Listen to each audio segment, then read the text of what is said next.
Joy. Hi, Elizabeth, Emily. Hi, Elizabeth. Hi, Eliza. Hi. Elizabeth Muyeria. Vipi ndugu? Kwema, labda kwako. Mimi poa. Asante. Elizabeth Gitendu. So I'll be careful to make sure that I distinguish the two Elizabeths. Yeah, you now have to be careful. I'll be very careful. Yeah.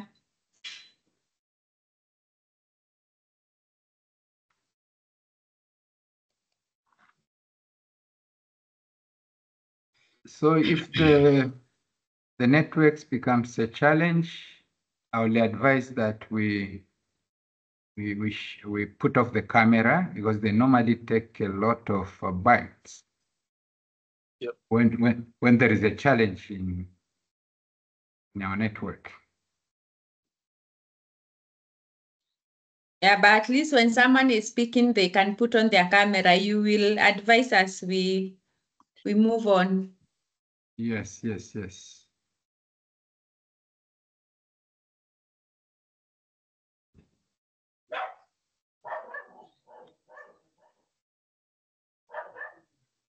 Hii network ya Kiafrika hii inaingiliwa kila wakati.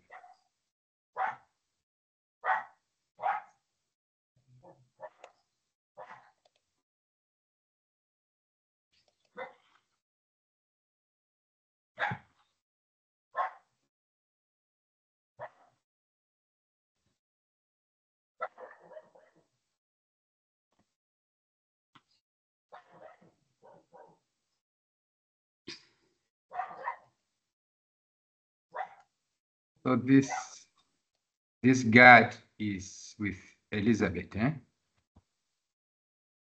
mean the dog.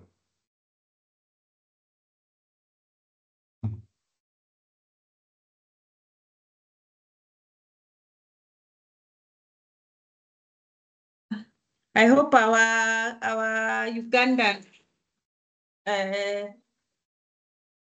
partners will come, because I know Casey had said that their area is rainy and wet and it affects network. So I hope they will manage. I had seen Dr. Christine, and Dr. she's Christine here. was around.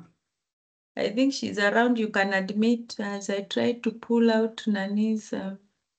I've tried to admit her when she came.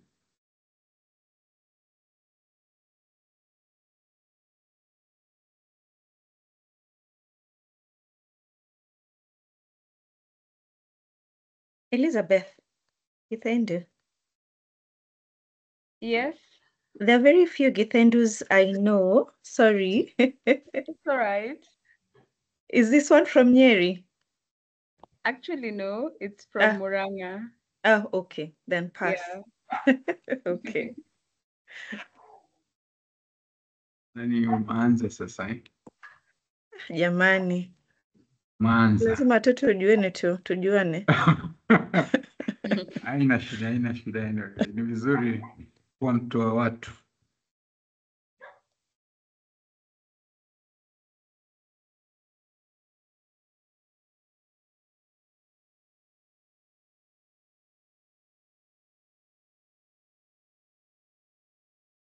So the deals, I think we have more. We have whoever is here is either a presenter or in the panel.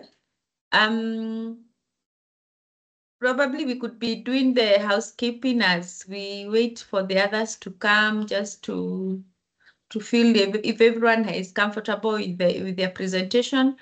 And we have put them together, so we'll be sharing them from this side.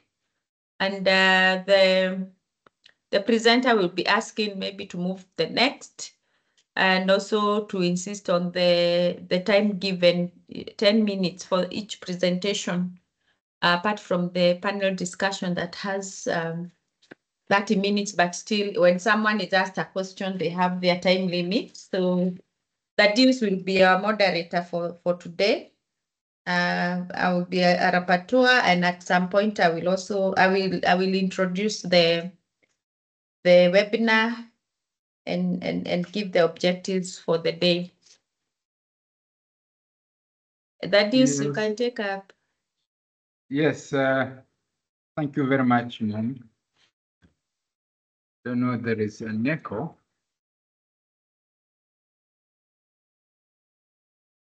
Elizabeth. Sasa lazima utofautishe ndugu.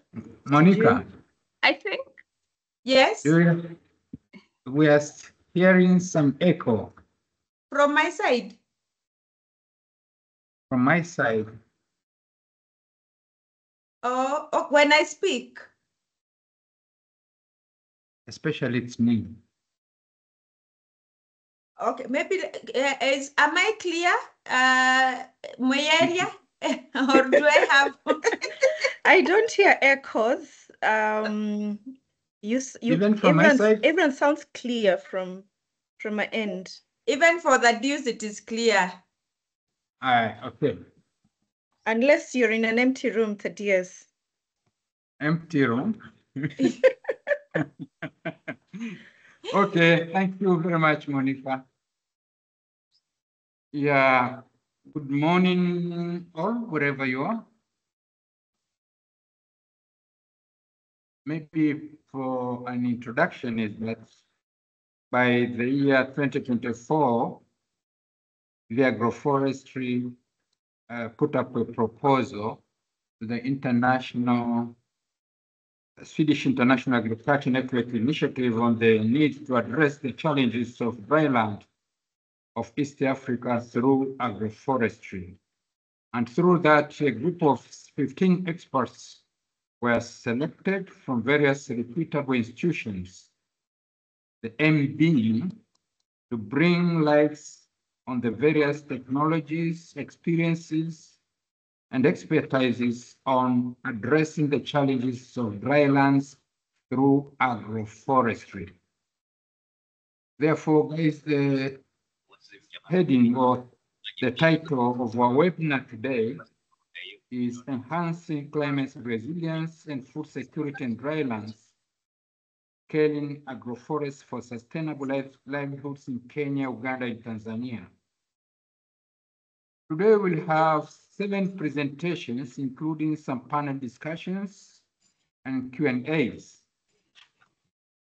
fact, I'm truly glad to see this day and especially taking an opportunity to moderate this important webinar. My name's, for those who do not know me, I'm Thaddeus Mbowe. Now I'm an independent service provider who has worked with Vi Agroforestry for over 18 years and a total of 30 years in various institutions. Here in Vi Agroforestry, I retired at a position of East African Regional Advisor on Advocacy and Policies. I'm specialized in policy advocacy, food systems, human rights with the focus of smallholder farmers' rights. So today, with me is the project manager for this project. Her name is Dr. Monica Nderitu, who is working with Vi Agroforestry as Environment and Climate Change Advisor. She previously worked and taught environment management, sustainability, project management at the Technical University of Kenya. As I say, she's the project manager of this project, and she'll be the rapporteur for today. And by the way, she has simplified her work because she coordinated the development of a very important manual called Dryland Agroforestry Manual. So this is Dr. Monica. And today I'll be introducing the presenters before the start of the presentation. And they'll be required to use exactly the time that you have been allocated, and I'll alert you as time goes. So after introducing my work here, kindly, Dr. Monica, welcome and keep the ball rolling. Welcoming remarks, objectives, the agenda, expected outcomes. Thank you. Thank you, Thaddeus, and good morning, everyone. I have a request for us to maybe first put on our cameras. We have about 2 minutes. We can show our faces so that also the communication team can take a photo or something for communication and for sharing on the social media. So I hope the communication guys around are ready with their cameras from Vi Agroforestry, David, Leah, and all that. Yes, so it is an honor to have you here as Thaddeus has introduced. We wouldn't want to waste time because we have a lot of good things and we want to hear from the experts, and we would like to share as much as we can. And unfortunately, the time is limited. Thaddeus, also put your camera on. Then we have Pius. I'm seeing a number of people without their cameras. We'll then put off if need be, if the network is not very strong. And we have more participants who have registered to join. So I'm very sure that we'll be having a very good number of participants, over 100 actually, from our list. So it means that this topic is of interest to many of the people in the region, so and beyond. So thank you so much. I will introduce our. Let's Yes, all David? look. Yeah, good morning, everyone. I just wanted to take a moment to also introduce myself. My name is David Maeri. Thank you. It's good to see all your lovely faces. We're now going to take a screenshot. So if you need to podoa your makeup for the men, just give us a good smile. Okay, in 3, 2, 1, we're going to say trees, and then I'll take a screenshot, and you will find yourself on social media talking about this great event. Are we all ready? Okay, in 3, 2, 1, we say trees. Trees. Trees. Trees. Fantastic. Trees. Let me see how that looks. That is brilliant. That's a very good screenshot. Thank you very much for your time, and back to you, Dr. Monica. Thank you so much, David. I know you're busy with the back end, coordinating and admitting people within the room. So I will just go straight. And David, you keep checking the messages. I'm seeing messages coming. I'll go straight to do introduction. So allow me to share our presentation. Sorry, this is not the way I wanted to share it.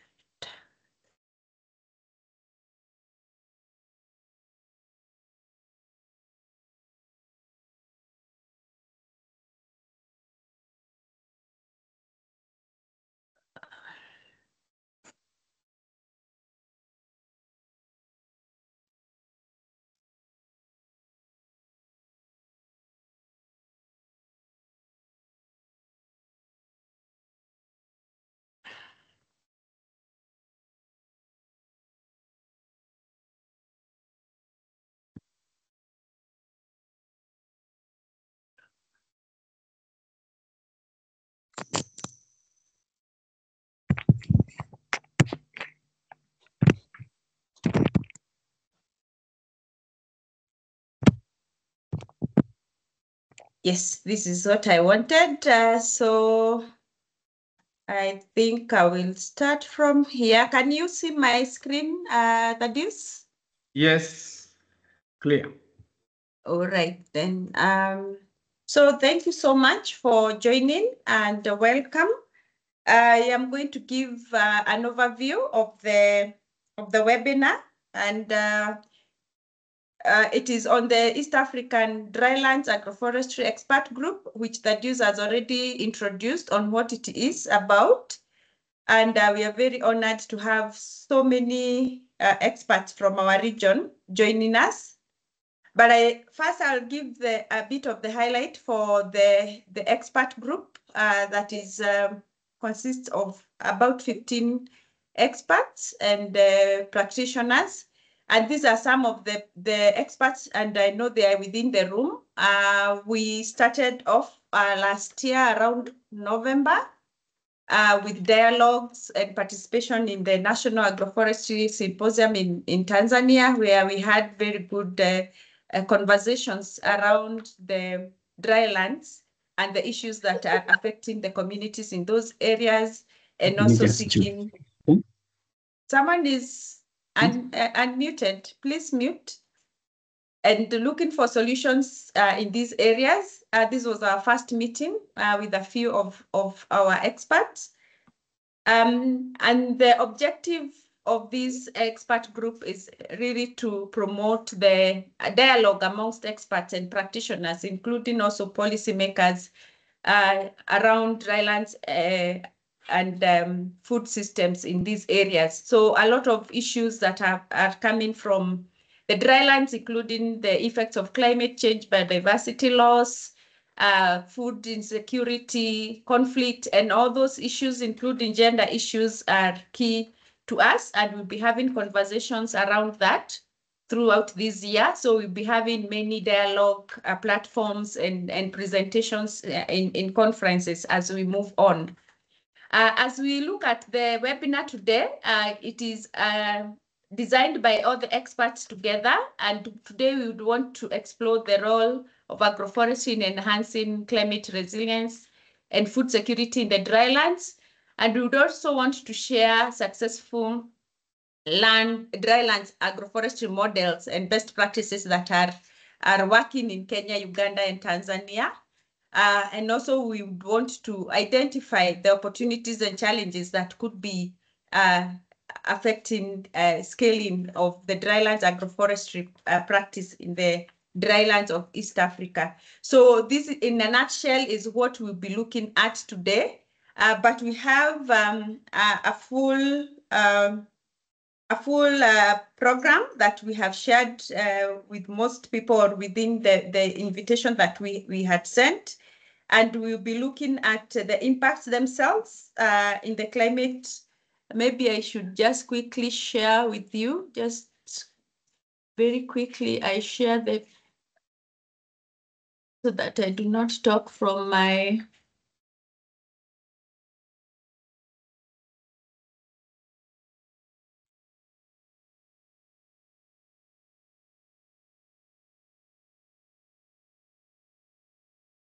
the program.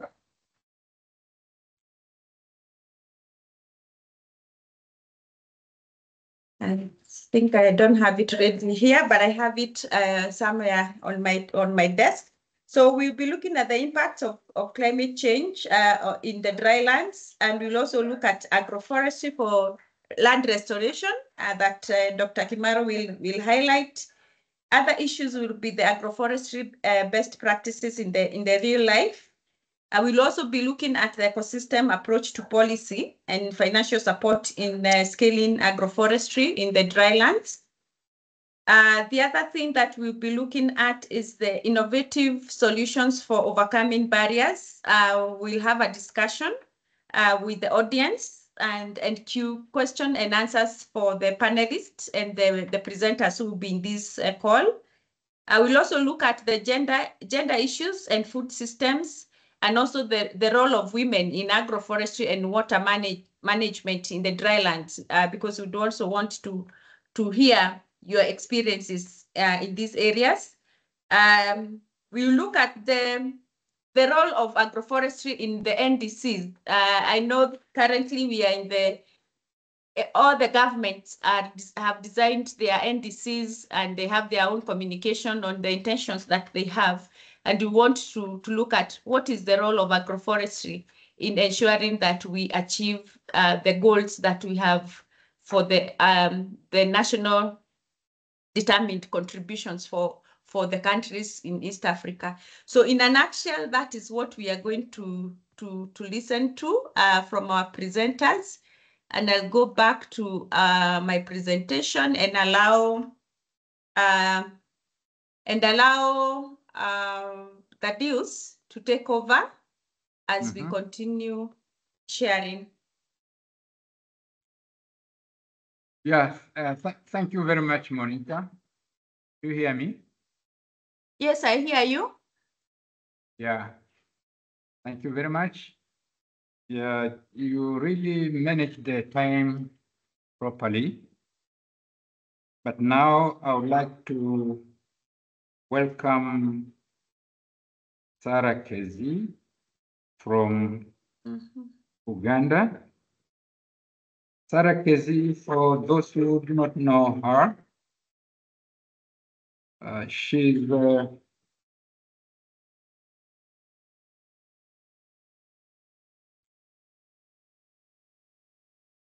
working for women for climate change in Uganda, and also a short out bio.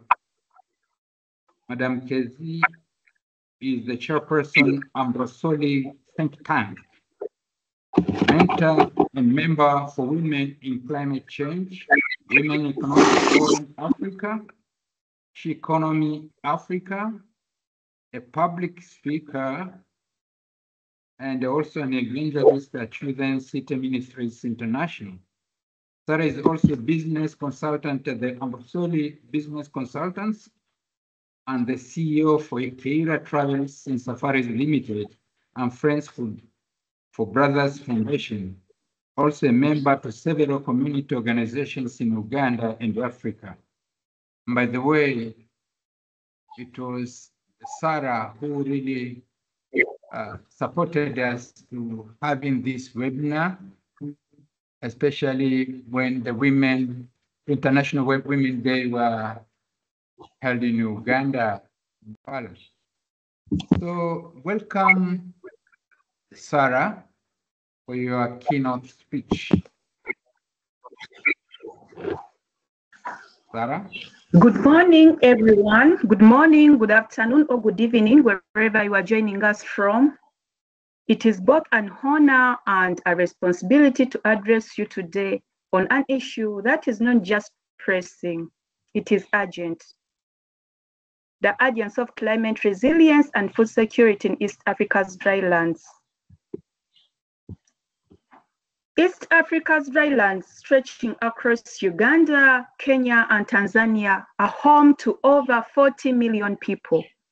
These lands are vital for food production, livestock, and trade, yet they face severe climate challenges that threaten lives and livelihoods. The time for action is not tomorrow or next year. The time is now. Let us review the crisis. Climate change and food insecurity in drylands. The hard truth in numbers. Uganda, Karamoja region, over 500,000 people faced acute hunger in 2022. Some lost their lives to starvation. These figures are increasing to date, with lots of livestock reporting dead due to lack of water. Kenya, arid, semi-arid lands, the ASARs. In 2023, over 4.5 million people suffered from drought-induced hunger, one of the worst in 40 years. We can't continue watching. Tanzania, Dodoma, and Singida regions. Rising temperatures have reduced maize production by 30%, pushing families into poverty and hunger. The struggles of dryland communities stretch from the Turkana, Kenya, Karimajong, Uganda, and Masai, Tanzania. They rely on livestock and traditional farming, but land degradation and unpredictable rains are wiping out their way of life. Staple crops like millet, sorghum, and cassava are failing due to erratic weather. In Kenya, 2.6 million livestock perished in the 2021 to 2023 drought, leaving pastoralists destitute. If we do not act, the next drought, the next famine, the next crisis will be even worse. Let us focus on agroforestry now. Agroforestry is seen as a proven solution for climate resilience. One can ask, what is agroforestry? To me, agroforestry is the integration of trees, crops, and livestock. One, to restore degraded land, to improve food security, and to increase income opportunities. With agroforestry, we have got a lot of successful stories. And these successful models in East Africa include, for example, in Uganda, the Karimajong and Teso region, agroforestry solutions of shea tree intercropping with sorghum have impacted 25% reduction in hunger rates. In Kenya, in the Turkana and Kitui, fodder trees and solar irrigation have impacted 45% increase in milk production. In Tanzania, Dodoma Singida region, Boabab and Moringa agroforestry have impacted 100,000 people benefit from improved nutrition. So agroforestry is not a theory. It works. We have seen it with the evidence and figures. The benefits of agroforestry can include soil restoration. Trees prevent desertification and increase soil fertility. Water retention. Tree roots hold moisture, reducing drought effects. Higher yields. Farms practicing agroforestry see 30 to 50% higher productivity. I understand most of you who are doing agroforestry can see this. Economic growth. Look at shea, honey, baobab, and fodder trees. They provide sustainable incomes. If scaled properly, agroforestry could feed millions and reverse the climate crisis in East Africa's drylands. So, why this call to action is urgent? The reality, we cannot afford to wait. Policy and investment actions needed now. Make agroforestry a national priority. Uganda, Kenya, and Tanzania must integrate agroforestry into their climate and food security policies. 2, scale financing for dryland farmers and pastoralists. The Green Climate Fund, you all know about the GCF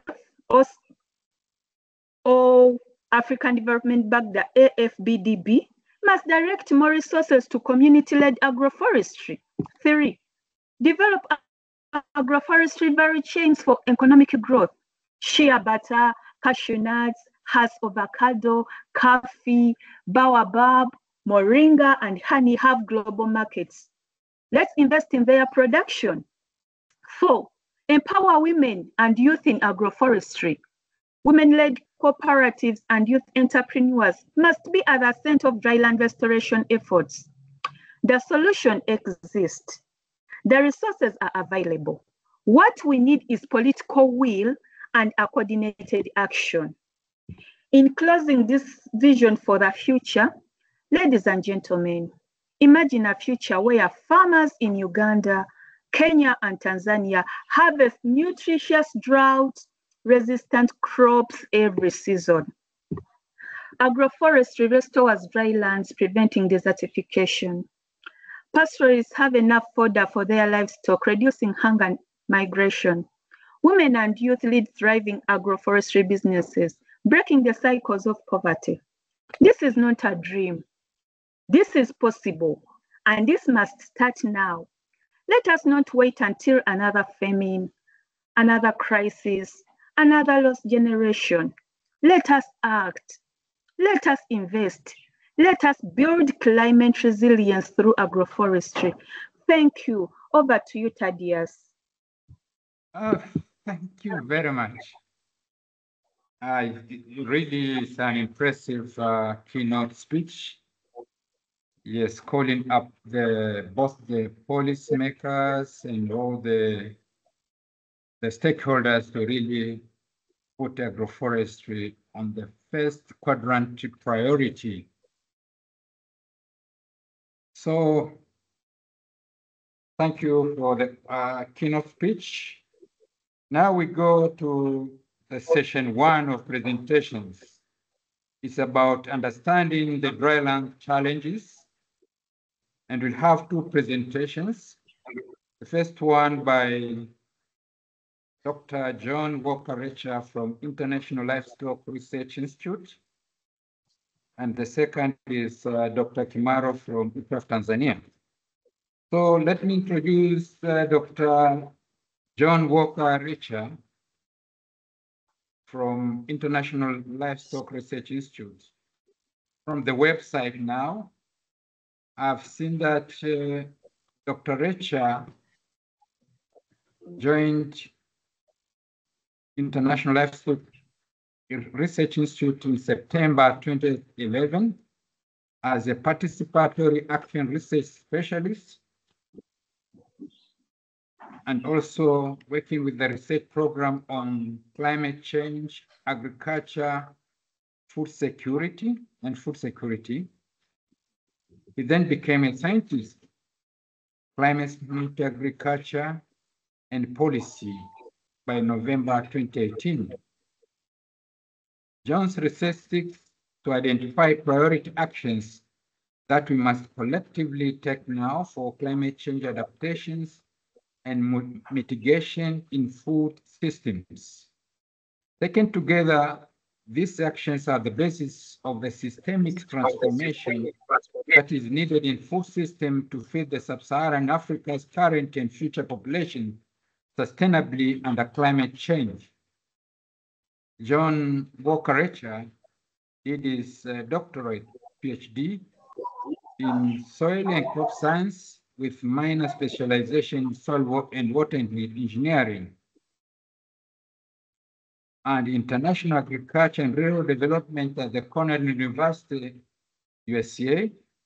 He has MSc in soil science, land management, and also some Bachelor of Science Agriculture. Vast experiences in the sub-Saharan Africa, Ethiopia, Kenya, Malawi, Mozambique, Rwanda, Tanzania, Uganda, Zambia, Zimbabwe, South Sudan. And he has some key expertise in sustainable agriculture, climate change, and soils. John, please welcome. Asante sana. Thank you very much, Mr. Thaddeus. May I go on with the presentation? I think you can move to the next slide. I want to talk about the impact of climate change on dryland agriculture in East Africa. But to have an overview of what climate change is all about, I want to use this slide to just remind us something that many people sometimes don't get right.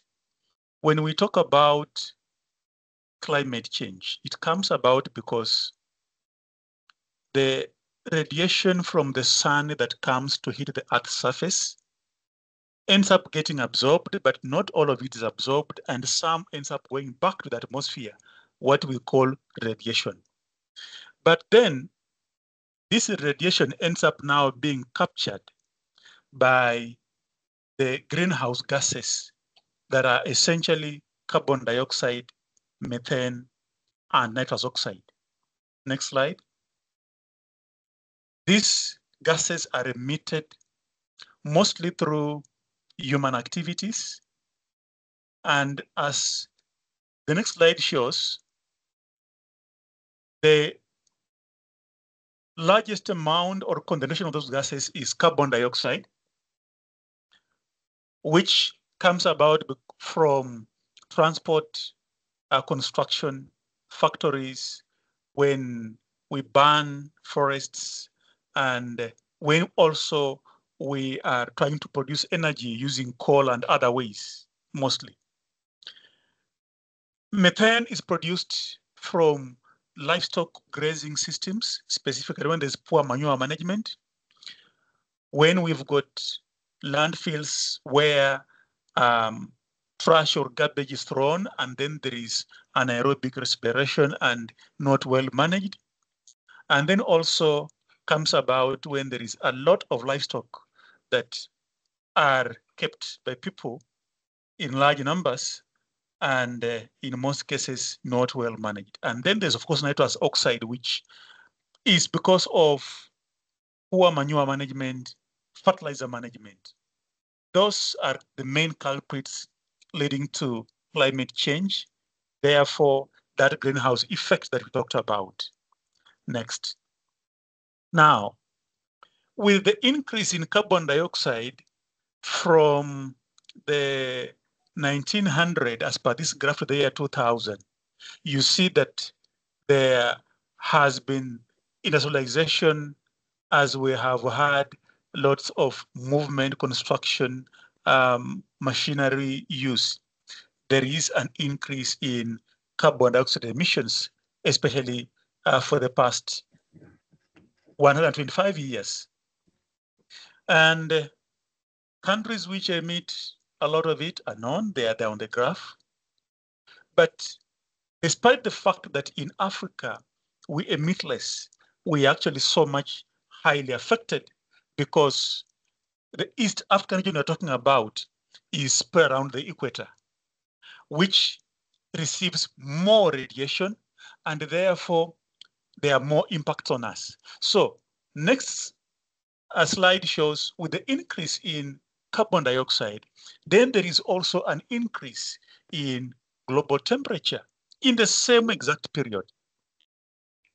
That is the proof that we have that there's global warming. So what is the impact of this? Next slide. Global warming, this is just another graph. Back to the graph. Global warming has been related to the increase in the extreme events or the weather-related disasters that are now more frequent in these later years. As you can see here, the number of extreme events worldwide in terms of droughts, in terms of floods, in terms of storms, and extreme temperature events have increased in the past couple of years altogether. And this is also attributed to the increase in temperature due to the increase in greenhouse gases in the atmosphere. As the next slide shows, ladies and gentlemen, the main impact of climate change in the region of Eastern Africa, specifically, and also just other regions, is changes in the rainfall patterns. How? Rainfall patterns come about by winds blowing in given directions from the beginning of the end of the year.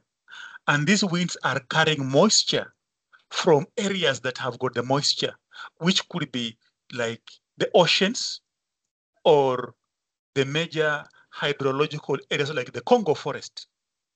In the Eastern Africa region, the rain that we get comes about because of winds carrying moisture blowing from the Indian Ocean, for example, into the hinterland in Tanzania, in Kenya. And then there is cloud formation to have the rains. Also, winds blowing from the Congo forest in the DRC towards Uganda, Rwanda, Burundi, Tanzania, and Kenya, they're also carrying moisture. Now, these winds normally follow a given path. With increase in temperature, the wind pattern movement starts shifting, and therefore the start of the rainfall season ends up changing. And of late, it has been documented that rains are starting late, the season ends early, so the window or the length of growing period becomes smaller, and therefore that is a challenge. Even if the rainfall amounts could be the same in a season, but the distribution is so poor to the extent that there is not a very useful use of the rain because it pounds, then leading to the flooding. And then, of course, this has been documented. Now, the increased temperatures also end up leading to more challenges for the drylands specifically, and even other lands, drylands, because they affect crop production, livestock production, because they affect the critical cycles of fertilization, germination, grain infilling for the crops. And similarly, this affects fertilization even in the livestock. All these end up affecting our food insecurity. So it affects agriculture, it affects tourism because of the migration of the animals, it affects fisheries, it affects crop yields, it affects livestock health and food security. Next slide is just giving us some indicators of climate change also. There could be increased precipitation or rainfall, but we can't celebrate because even when the increased rainfall is there, with higher temperatures, we encounter higher levels of evaporation and evapotranspiration, which means that the moisture is taken up into the atmosphere and less of it is available for the crops. So that becomes a challenge. Now, of course, there's increased temperature and changes in the timing of the rains. There's sometimes decreased precipitation, and of course, the intensity differs, affecting also wind velocity. And as per the next slide, we will also see that there is an increase in specific pests and diseases. Some vectors, because of higher levels of carbon dioxide, thrive more. And we have had cases of the fall armyworm, which were not quite there. We have had cases of the maize lethal necrosis virus, for example, and others. We have had cases of locust invasion that we had in 2019 in the region. And then, of course, the low yields. Next slide. Of course, poor pasture quality and the quantities, and land degradation, affecting, of course, livestock and our livelihoods. And next slide, we see that this is another effect, forced migration and displacement. We are having migration of people from place to another because of climate change. And this is increasing conflicts in the community, and specifically in our drylands. We've got more drylands, as mentioned by our first speaker, Madam Sarah Kezia. In Kenya, that's 80% of the land, of the land mass. And we expect it to continue being dry in the future, hence we need to act. Next slide. It affects water resources in terms of availability of the water, the quality. Water scarcity is now even more enhanced in the arid and semi-arid regions that I've mentioned about, which we are focusing on. And then, of course, also threatening our East Africa's rich biodiversity, including the wildlife habitats, ecosystems, such as forests and wetlands. Next. With that, I want to thank you all. Thank you very much. Yes, Dr. Rachel, you have utilized the time properly. Now 9:31, we expected you at 9:30. Now, I need your advice, Monica. Can we take up at least one interactive question?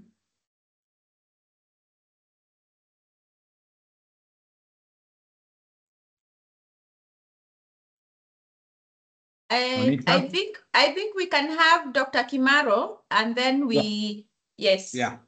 Okay. Yeah. Thank you. I think yes, we can have Dr. Kimaro. Yeah, because these are the two presentations on understanding dryland challenges. Dr. Kimaro will come in with the agroforest for land restoration in semi-arid areas, science, practice, and lessons for scaling up. Just for your information, Dr. Kimaro is the country representative for ICRAF in Tanzania. And he has been in this position since 2011. In 2013, he was appointed by the adjunct professor for soils and agroforestry by the Department of Soil Science, University of Toronto, to support research projects on fertilizer microdose in the Sahel and soil carbon sequestration in semi-arid agroforest systems in Tanzania. Dr. Kimaro is also a visiting research fellow from 2016 to date for a working group called Sustainable Land Use in Developing Countries. Dr. Kimaro also has a PhD in forestry, that is agroforestry and environment, from the University of Toronto, Canada. He has also worked as a lecturer for plant ecology and botany at the Sokoine University of Agriculture in Tanzania, and also as assistant professor for soils and agroforestry at the University of Saskatchewan, Canada. He has over 15 years experience in developing and conducting researches, and essentially is one who is experienced in the dryland agriculture. Dr. Kimaro, welcome, please. Thank you, Thaddeus, and I appreciate for the elaborative introduction. Yes, good morning, and I hope, I'm not sure if there are others from the other zones, but I'm happy to be here and also to be invited and be part of the SIANI group. My topic is covering 3 issues related to agroforest and restoration for dryland. Next, please. Yes, as you can see, Dr. Richa has really given out, and even Madam Sarah has put some concept. So I'll go quickly on the introduction and skip anything that is repeating. And also I'll talk on the science, really just recap on how trees, because in agroforestry we are using trees as a main component to change land and livelihoods, and give some examples in pictures and the impact on the dryland agroforest. And then what lessons do we get in those areas? Next, please. So yes, we heard about what is agroforest from Madam Sarah, and here I just bring into picture again that you define agroforest from 3 components: the tree and crop livestock or pasture, and how those components work together or interact to generate benefits in the environment and the livelihood.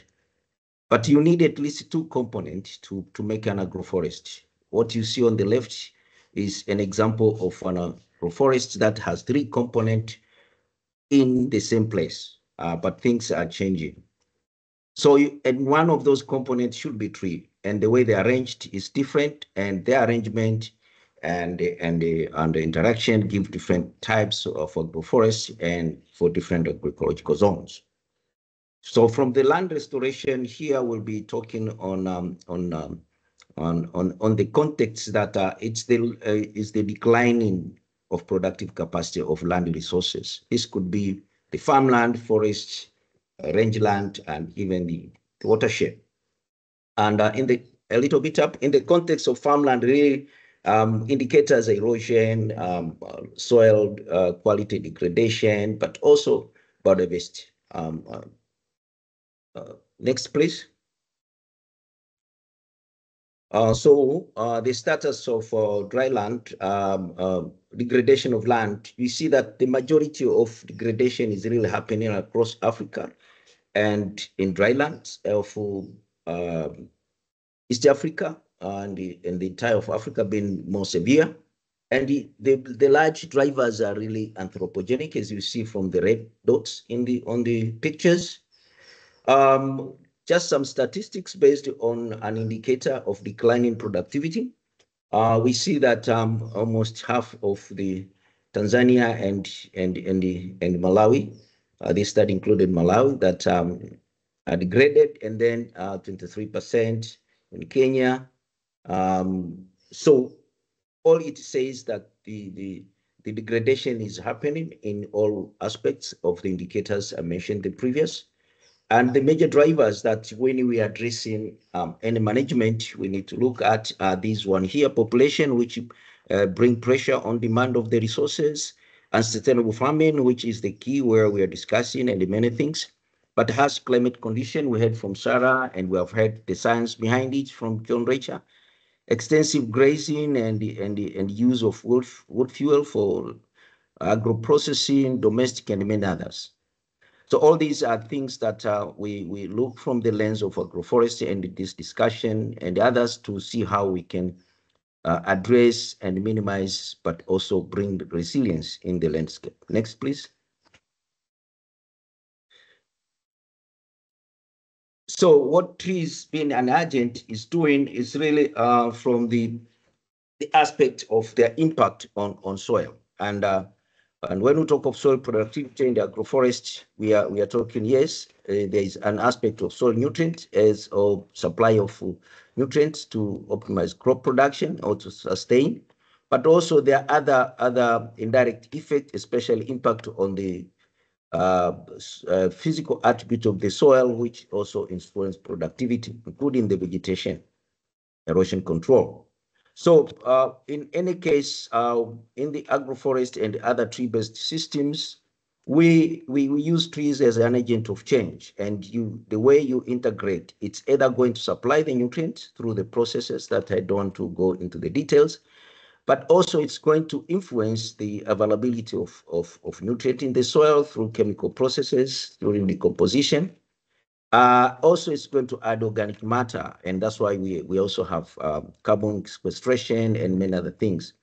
But also going to reduce the losses, and that's where also large technologies are really geared also to minimize loss, and you can see that restoration is taking place. But it's also regulate moisture and also minimize heat stress. We have heard from the presentation that the increasing temperature goes along with carbon accumulation in the atmosphere and on the rainfall, all these are causing. So what you see on the pictures is just summary of this, and now the science around how you bring, how you arrange, you can put them on the sloping areas to take advantage of this process so that at least agroforest can generate the impact in any ecosystems. But here we'll be focusing on the drylands. Next, please. So there are two major pathways where we discuss, and you see either it is through their influence in intensifying or sustainable intensification, regenerative, climate resilient, intercropping. All those are the technologies that you find trees and the agroforest contributing. So either you increase production per unit area or you diversify to build resilience by having maybe the scattered trees in the farmland. We have had baobab, we have had shea trees, we have had and others that we're going to see. And these now will have an impact in reducing the pressure, and eventually you have that. So that's the pathway on the upper half of the box, which is mainly focusing in the agricultural sector, and many other variant of technologies are developed around there. But also in terms of supplying what people need, either forest product produced in the farming landscapes, or even increasing production of food crops from the integration of trees. And all these now, they also have an impact to bring up resilience in food security and diversification of livelihood strategies, including income, that will reduce the dependence of the natural resource, degradation of the landscape. Next, please. So I'll highlight some of these I just listed. Really, I'm not going through all of these. Some will be in pictures and some will have pictures and a bit of impact. But there are quite a number of technologies over the years that have been developed by partners in the organizations that included here. So we will move on, but I should mention that yeah, we have heard about baobab, and this is called parkland. Parkland is an indigenous or a landscape where we have more or less dominance of one tree species. So baobab parklands is the terminology you find, but you could have even other tree species dominating there. Forest garden, I think some NGOs in Singida, Tabora have also promoted that. And let's go next because some of this will come back. So this is just through pictures, is integration of trees that improve soil fertility. This is Dodoma, and you can see that these are 4-year-old. They were planted around 2014. The program was ended, but they're active. So you see on the left, top left there, that you can even bring in mechanization, power tillers, and manage the systems. And you see that the soil is really not very degraded in terms of soil erosion, wind erosion, but there are quite a number of things. And what it's happening in terms of production after years of intercropping, this is what you can see, the pictures on the federal trees. Impacts, they are in the publication, but we can also discuss during the plenary. Next, please. Okay, here we see some examples based on the interaction of hard FMNARA, and I think this came from my colleagues from World Division, so the programs were involved. So these are stumps that now have grown up, and you see that is happening there. And then the leaf places you see on there, the bundle tree, I think they had Jumalina and other trees. Northern Uganda, we've heard about the shea trees, but they also, this one, I think it was from a program to Old Kijani NGO that is promoting trees, that they have boundaries, they have woodlots and many others, and they have acacia. So you see selection of what is happening in the farmer is depend on the objectives of the project or the farmer, and that's just a nutshell of different systems existing. Next, please. Yes, for this one here, you see that strategically you can integrate trees in the landscape to address land restoration. And this is an example of contour. Sorry, I think there's a little bit of mix there, but you have contours aligned in the manner that is soil management perspective, integrating fodder and integrating grass fodders and trees. And all these, you see that the area that is not protected, on the upper there, a lot of erosion is taking place, and the protected areas, you see quite a number. And so this works. This is Dodoma. You can't imagine. I was talking to the farmer a few weeks ago, and he was saying there had been drought mid-February to end of January, end of February, mid-January to end of February. You always get that. But we'll see the impact the next one, where we see, next slide, please, where we see almost up to 120 increase in yield just because the soil was retained, not necessarily any soil fertility, moisture was retained, and reduced losses from the process we mentioned. Yeah, let's next, please. Please wind up as we. Good. And then you also impact on moisture. As you can see, not only yield. Let's next, please. This one here is also designed to impact, and you can see increase up to two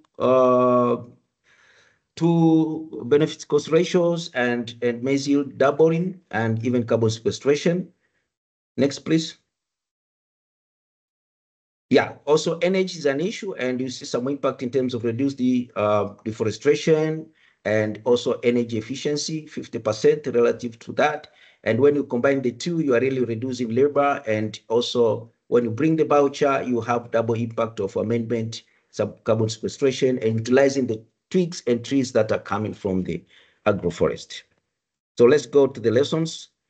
There are 4. I'll just highlight them. You need to strengthen research. Just go next.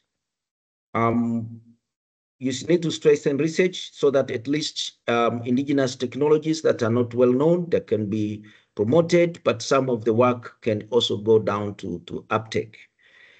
In the knowledge, there is really gap. Education systems is not very balanced. We hear about the manual, dryland manual. It's just because of the gap in the knowledge on the ground. And this is happening a lot. Most of the extension officers lack the knowledge of trees, and they're the one that are extensive from the agriculture. The foresters who know trees, they're not extensive. So we need to strengthen that and maybe have a coordinated way instead of have project-based manuals, but the system in the country. University has knowledge, but also their limitation. And then also a lot of interest in designing agroforest for land management, carbon, but we see that some are really having challenges, and we can discuss those challenges. But the key one, you put a lot of work. In terms of private sector, we have opportunities of high value products, but few of them are really linking to agroforest. You can find cocoa, coffee, or even shea butter sold out there, but not linked to that is an agroforest product, and then bringing up that to translate to sustainable farming systems, agroforest systems that can sustain. Fruit trees, we have heard about baobab, and all those things are key to really help. So thank you very much, and we can continue Dr. to address Kimaro. this. Yeah, thank you. Thank you very much. So I need some advices. Monica, can we continue with the panel discussion? Then after that, we can come up with the questions, the pending questions to the first two presenters. Yeah, I propose we follow the program as it were. Now with the now we're supposed to take let's take the panel discussion quickly, and then we'll pick the questions. Okay, now we have a panel discussion on agroforest best practices, real life success stories from Kenya, Uganda, and Tanzania. And there are some questions that will need some 5 minutes answer in order to make sure that really we are managing our time properly. The first question goes to Emily. Emily, are you around? I don't know if you can hear me, but before the first question, I just wanted to take a quick moment to remind us that you can feel free to share in the chat. We see the comments coming in. We strive to have all the presentations shared up on screen during this meeting, so apologies for the one that wasn't able to be shared. We also have an official hashtag known as Drylands Agroforestry. So as you attend this webinar, use this hashtag in your socials to share. I've also shared a poster in there that you can use, and it's also in your email. So let's amplify the voice of this discussion. Thank you, and back to you, Thaddeus. Thank you very much, David. Let us popularize the webinar. Okay. Emily, are you around? Yes, Thaddeus, can hear you. Yes. Your question goes this way. What role do local communities play in the success of agroforestry initiatives, and how can they be empowered to take ownership of these practices? And then, is agroforest feasible in the drylands? You can answer in the context of Kenya and wherever you can refer to. Thank you. Welcome, Emily. All right, thank you so much. And on the question, 5 minutes. Okay, I'll try my best to make it within 5 minutes. Number one, you are asking about what is the involvement of the communities or their role in the success of agroforestry initiatives. And in as much as we've spoken about there have been research findings, there have been there are innovations that have been curated very well to be able to elevate the communities or the smallholder farmers. And I want to really emphasize that the local communities are the backbone of agroforestry initiatives, and their participation will determine the sustainability and also the effectiveness of any interventions or any projects that you want to do. So the communities contribute a lot. Number one, I'll talk about land and resource management. These are the people who manage and even maintain the agroforestry setups that are running out there. And also they're the ones that implement the conservation measures. Secondly, communities are very critical or crucial in adoption and also dissemination of these interventions. Farmers, they serve as the early adopters, and also they help with sharing of knowledge with their peers. And this encourages widespread implementation. Third, communities are very important in monitoring and ensuring sustainability.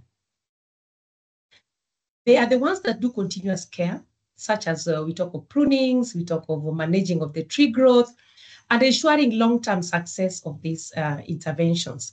Now, how can we encourage them, or how can they be encouraged so that they can have ownership, and also so we can experience long-term commitment? So some of the areas we want to really think about, number one is a capacity building of these communities or the farmers. They should be trained on agroforestry techniques, trained on the benefits, and also the sustainable land uses. Secondly, it's important also to engage economic incentives. And this can be in form of agroforestry linked kind of value chains, because for any farmer or for the community, if you cannot demonstrate to them how much they're going to benefit economically, or how much the initiative is going to handle their immediate needs, then most times they may not be ready for take-up. So it's very important to demonstrate this bit of it. And also, we can also work around suggesting to them, or driving financial inclusion models like the village savings and loan, so that they can have a way of mobilizing their own resources for their own use. Something else that is critical is land tenure security. We should ensure that farmers have security, land rights, to encourage them for long-term tree-based systems, as we are talking about agroforestry. Next is about also, we should be able to have community-led planning. Let them be involved at all levels so that their local voices are heard in designing and also implementing of this project for the sake of sustainability. And lastly, it's also important for their engagement in strengthening policies, their voices in policy strengthening, or provision of a favorable policy environment that can drive the agenda. So in case we do all these interventions, but we fail to engage in policy strengthening, then most of these in interventions, they may not be sustainable. Sorry. So you were asking if is agroforestry feasible in drylands? I would say emphatically yes. It's very feasible, and not only feasible, but it has proven also to be a game changer for improving the resilience in the arid and semi-arid lands. The key lies in selecting the right species and management techniques. Thank you so much, Thaddeus. Thank you so much. How I manage time? Yeah, you have managed your time. Yeah, now Rashid. Rashid, are you around, please? Yes, Thaddeus, I'm Rashid around. Malia. Yes, can you hear me? Yeah, now there is a question to you. What are the economic benefits of agroforestry, particularly in terms of income generation, job creation, and market access for smallholder farmers in your respective country? I understand Tanzania. Rashid? Thank you, Thaddeus. Maybe just to highlight one of the case story. Hello? Maybe to highlight one of the case story here in Tanzania. We are working with farmers in drylands of Tanzania, whereby we have noticed some economic benefits of agroforestry in those areas that is changing lives. And one of the best success story is that there is a farmer who have been working with a CDB program through Unedited formation, where he have been trained on agroforestry, fodder trees, and nutrient cycling, and have started adopted agroforestry, fodder trees, and farmyard manure, and also feed composting from these agroforestry trees, and also the manure and animal droppings. So from his 2-acre farm, where he normally cultivates sunflower and maize. He has been able to increase his yield from 5 bags to 12 bags for maize, and also he witnessed that the production for sunflower has doubled from 6 bags to 12 bags, and this change has been made only in 2 years, or more than 2 years, from 2022, where he joined the project. So Hello, Faith. we see that hii nimeona umetumia Alice. Hii ya Bokor, hiyo ni hii ya Hello? Hello? Hello? Who is talking? There is interaction, please. Sorry. Yeah, please, please. So we have noticed that the main value chain, his main value chain has increased, the production has increased. And also he noticed that the income has increased because of the increase in productivity of his farm. But also because Mr. Said Abu also just continue, Rashid, continue. Yeah, he keeps livestock, whereby he noticed as well because he utilizes the fodder from his farm, and specifically the fodder trees. After using the fodder trees and some of the integrated fodder crops, he managed to increase the liter of milk from 1.25 to 3 liter per cow per day, and he owns 3 cows. So the 2 cows are bearing some milk. So even the income is starting increasing. So with this highlight, we can say that agroforestry in Tanzania, specifically in drylands, can change life and can also improve economy of the smallholder farmer through integration of all. Yeah, but also one thing that I can highlight is that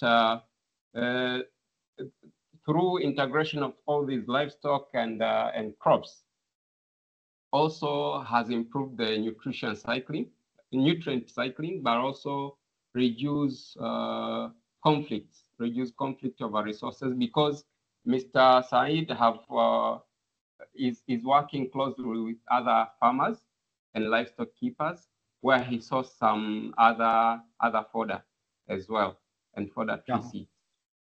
Yeah. Thank you very much, Rashid. Yeah, now quickly, maybe I ask participants also to put some questions and comments in the chat, rather than maybe interfering during presentations. So right away, I go to Elizabeth Gipendu. The question is, how do agroforest practices help mitigate climate change, and what specific benefits have you observed in terms of soil fertility, water conservation, or biodiversity enhancement? I will introduce you when you come to present to your specific presentation, Elizabeth. Please go. Thank you so much, Thaddeus. It's nice that this question is coming after Dr. Reche has gone through the impact of climate change on dryland agriculture. And now that we know the impact, it's good if we understand how agroforestry practices can mitigate climate change. And one of the ways that agroforestry helps is through carbon sequestration. So trees in agroforestry systems, they help in absorbing and storing CO2, which in return reduces the greenhouse gas emissions that we've seen in some of the illustrations that Dr. Reche shared. And then the other one is microclimate regulation. Tree cover provides shade, reducing soil evaporation, and also helping crops to adapt to the rising temperatures. And then the other one that I want to highlight is the resilience to extreme weather. When we have agroforestry systems, they act as windbreakers, and they also help in reducing soil erosion, which in turn protect crops from drought and heavy rainfall as well. When we come to the specific benefits that I've observed, they especially including soil fertility, water conservation, and biodiversity enhancement. On soil fertility, I have seen, and this is actually results from the research that I've been conducting in the Karamoja region. We have nutrient cycling. We've seen trees like Sesbania fixing nitrogen, which naturally fertilizes the soil. We've seen organic matter increase. This is because of the leaf litter, which enriches the soil with organic carbon. And then we have also witnessed reduced soil erosion. I will show you pictures during my presentation for that. So the trees hold the soil in place, which prevents loss of the topsoil during heavy rainfalls. In terms of water conservation, we have seen increased infiltration. The tree roots break up compacted soils, allowing water to seep into the ground, which again, that is now increased infiltration. And then we have reduced evaporation. This is because of the shading that we have with the trees, which lowers the soil temperatures and they reduce now the evaporation, minimizing water loss. The other one is enhanced groundwater recharge. Because of the deep and extensive systems of the roots, there's more seeping of the water and the water is able to be redistributed, which in turn benefits the crops and the pastures that we have in drylands. The last one, it was biodiversity enhancement. We have seen habitat creation. So where there's a tree, there's a microclimate and there's a hub of biodiversity increasing within a region where we have specific trees. So they provide refuge. This is because they provide refuge to pollinators, birds, and other beneficial insects. And there's also increased plant diversity. This is because we're integrating multi-purpose trees and crops, which creates a more resilient ecosystem. This is not just even in terms of crops, we're also seeing it in terms of pastures and grasses. And then the last one is pest control and pollination. So they're trees that act, so natural predators thrive in agroforestry landscapes, which reduce the need for pesticides. When we have the ecosystem or trees and we're integrating that with other crops, we will have that there are crops that act as natural pesticides. So that's reducing the need for having the chemical pesticides that we will be buying. I would like to highlight a couple of examples, most specifically from Kenya, Uganda, and Tanzania. So we have seen, and there's research that is backed where farmers practicing agroforestry with acacia, they have reported improved pasture quality and higher livestock productivity. This is because even some of the trees that are in agroforestry practices can be used as pastures themselves. And then in Uganda and Tanzania, where there's agroforestry of Kaliandra and Gliscidia trees, we have increased soil nitrogen, which has boosted maize and bean yields by up to 20 to 30%.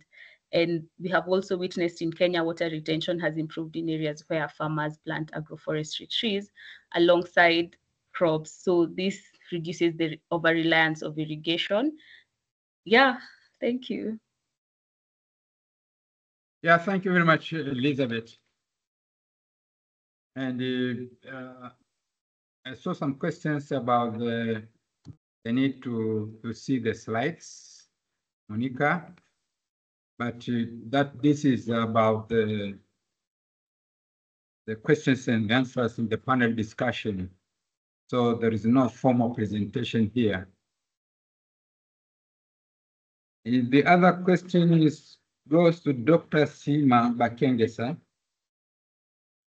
What support or policies are needed for governments and NGOs to scale agroforest practices effectively across the region?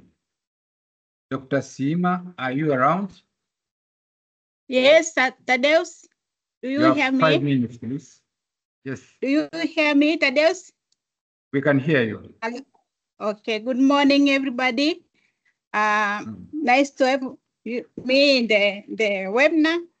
I'm talking about the support or policies that are needed from the government and the NGO to scale agroforestry practices effectively across the region. And I'm going to take the example of Tanzania, where effective policy development aid came together using a combination of government efforts, NGOs, and development partners in developing agroforestry strategy, which we think can help in effective dissemination of agroforestry across Tanzania and across East Africa.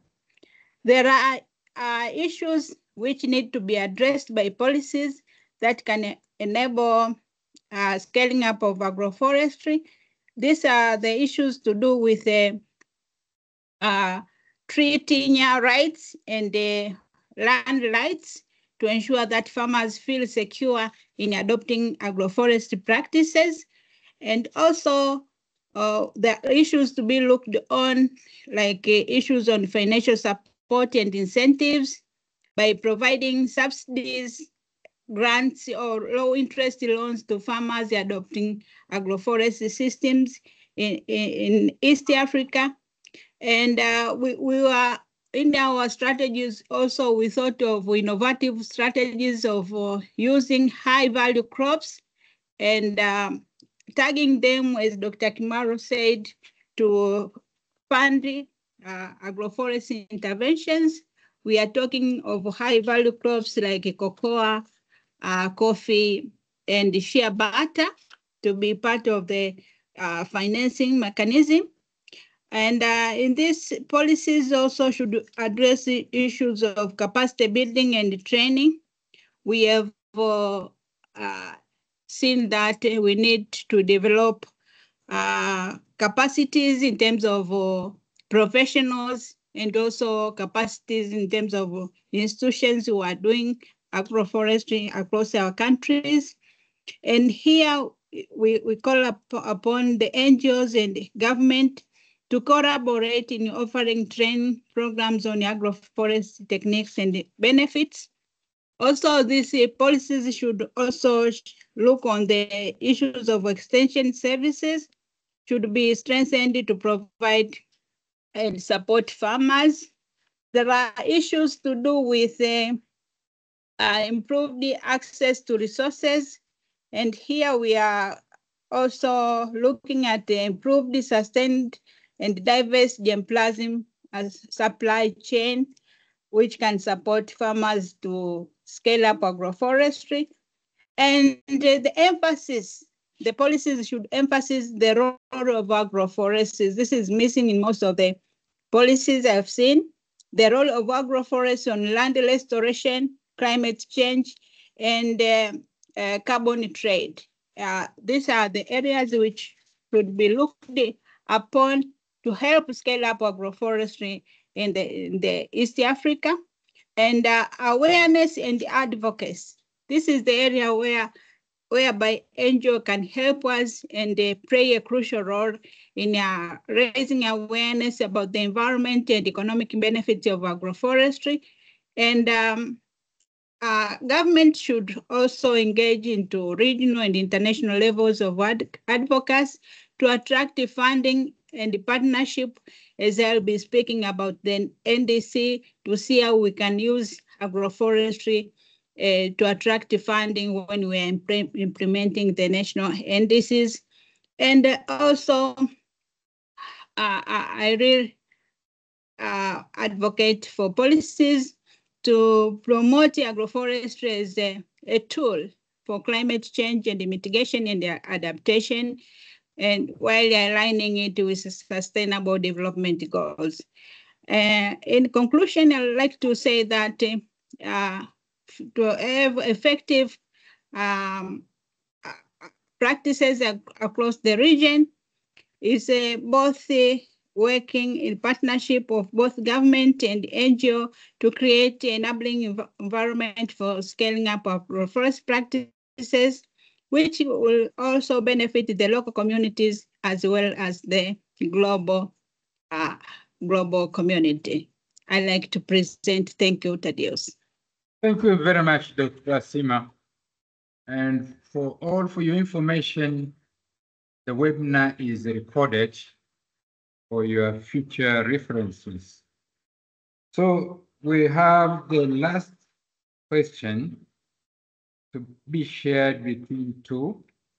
It's either Emily or Rashid or all that can have at least 2 minutes each. What advice would you give to farmers or communities who are just beginning to adopt agroforest practices? And how can they ensure long-term success and sustainability? You can start, Emily, and Rashid can come in, just maximizing 5 minutes between you. All right, thank you once more, Thaddeus. The key words here are long-term success and sustainability. So these are beginning communities that are beginning to adopt agroforestry. There are practices that have helped, and through experience, this has worked so well, and that's what I want to share with us. Number one, I will advise a beginning community to start small and scale gradually.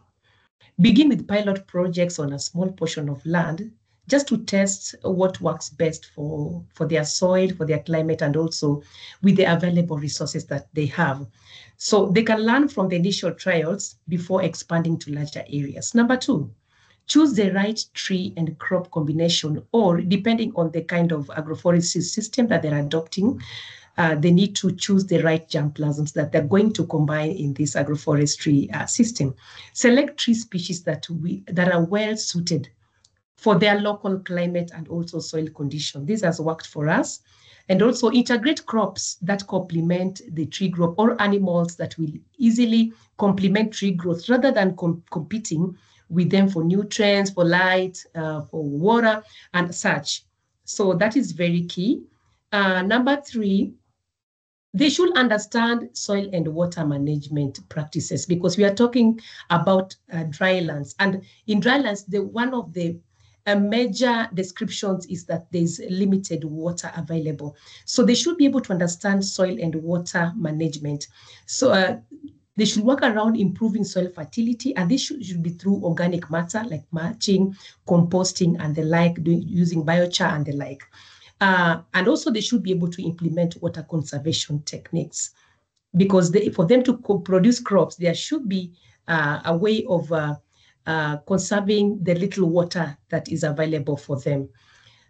They should engage with other communities and also experts, and also importantly, diversification of production that enhances resilience and also profitability. So they should mix short-term crops with long-term tree investment to ensure continuous income across the year, in as much as there are particular sections of the year that could be having drought. And also they should consider incorporating livestock, beekeeping, so diversification as a whole, and additional value chains to maximize on their benefits. I know there are quite a number, but let me have Rashid complete it, or you can add Rashid, some others. You have anything to complement? Just to add on what Emily has said, a lot have been said by her. Hello, Thaddeus, can you hear me? I can hear you. Yes.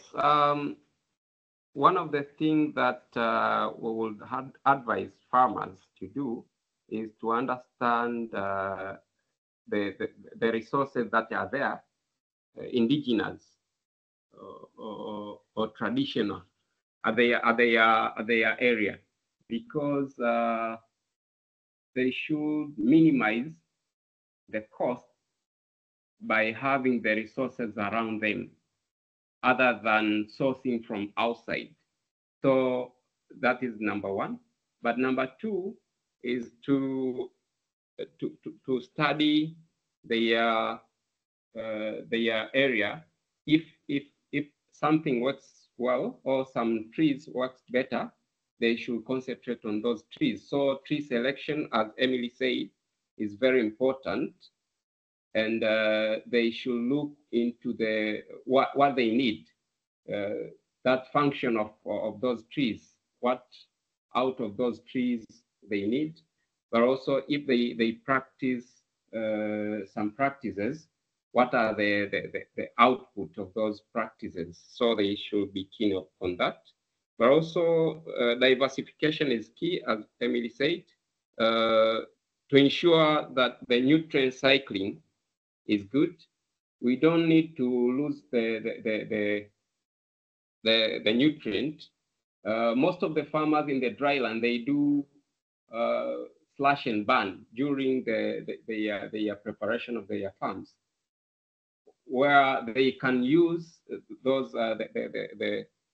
the trash from the farms to feed some livestock, and taking that the farmyard manure back to the soil.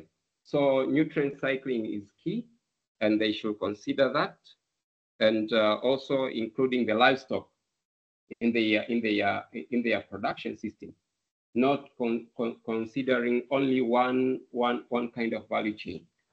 And monocropping should be discouraged to the farmers for sustainability of food production as well in drylands.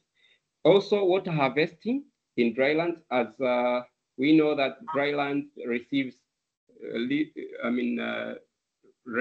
less rainfall, but the rains come in shorter period but heavily.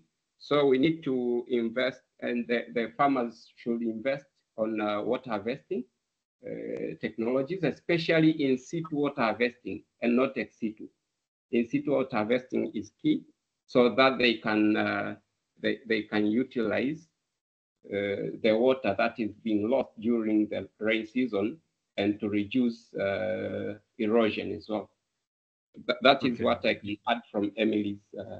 Thank you very much, Rashid and Emily. And that make us finalize the panel discussion for today. As we agreed, please put your questions on the chat. Now, I would like to invite the second presentation is about ecosystem approach to policy and financial support from Elizabeth Givendu. And Elizabeth Givendu is an ecologist specializing in rangeland ecosystems, sustainability, advocacy, science, and communication. She's in the University of Nairobi, currently also conducting research on dryland transform and restore for more, projects funded by farmers. She has a research that focuses on rangeland ecosystem, specifically assessing the functional characteristics of grasses and the impact on ecosystem health.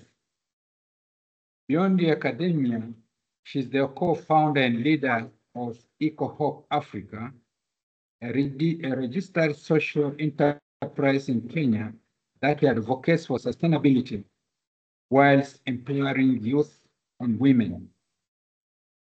She's able to bridge the gap between science, research, and community-driven solutions through this EcoHope Africa, ensuring that ecological and sustainability knowledge is communicated in an accessible, relevant, and actionable way by translating complex scientific concepts into practical insights. So this is Elizabeth Givendu. Welcome.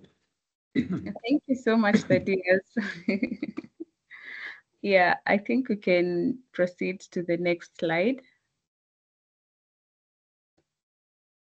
Yeah, so the big question is, what do you see in this image? Do you see a thriving landscape or a struggling one? Obviously, the answer is you can see both because they're both in the picture. But now the pertinent question is, which landscape are you drawn towards? And unless I dare say, unless you are a sadist, you will say you prefer the one to the left. So today we are going to explore the ecosystem approach, and it's going to be backed by strong policies and financial support, which can turn drylands into productive and resilient ecosystems. We know for a fact that drylands cover over 40% of the Earth's surface, and they support millions of livelihoods. Presentations before have given numbers about the livelihoods that are supported within the East African region. But then another known fact is that they face degradation and climate stress. But what if we could reverse this trend? And the answer is we can reverse it. And one of the ways we can reverse it is through agroforestry, because when we integrate agroforestry with smart policies and financial innovation, we offer a solution that is rooted in nature itself. We know agroforestry as a nature-based solution for restoring drylands and improving livelihoods and enhancing climate resilience. This is especially relevant now because we are now talking about dryland agroforestry, which we have seen that it enhances biodiversity, it restores degraded livelihood, it restores degraded lands, and it supports livelihoods. And what is the need and what is the necessity of scaling dryland agroforestry, and how can we do it? Of course, the base has to be from an ecosystem approach, because an ecosystem approach is not just one that integrates scientific research, which is now the integrated management of land, water, and living resources that promote conservation and sustainability, but it's an ecosystem approach that now also encompasses the scientific research and now adds policy frameworks and sustainable financing. So the ecosystem approach that we're discussing today is a holistic method that will integrate the ecological, social, and economic factors, thus making it a key strategy for restoring drylands. Let's move on to the next slide. So when we come to the policy support, so of course there are challenges and gaps that we know that are there. And one of the biggest one, especially with regard to drylands, has been competing land use priorities. There's the big question of, should we focus our drylands on agriculture or should they be for conservation? And we have seen regions that focus on conservation. We have seen others that focus on agriculture. And where we have both, then we have conflict. So that's one of the biggest challenges that we are facing. And then in terms of policy support, there's again the lack. Yes? Continue, please. Okay. There's the lack of incentives for agroforestry adoption. And what this means is that farmers and landowners often lack financial and policy-driven motivations to adopt agroforestry. And since agroforestry requires long-term investment, many will hesitate due to the high upfront cost and the delayed returns. So why is this a problem? Because without incentives, and this could be in terms of subsidies or tax breaks or carbon credits or grants, smallholder farmers, which is who primarily occupy the drylands, will prefer short-term agricultural practices like monocropping. And we know for sure that this often leads to degradation of soil and water resources. The other one is the lack of institutional frameworks that's hindering implementation. So this one, what it means is that the policies and regulations governing agroforestry are often fragmented, unclear, or poorly enforced. Because again, for instance, like Kenya, we have awesome policies, but they are very poorly enforced. So this now leads to not very good results.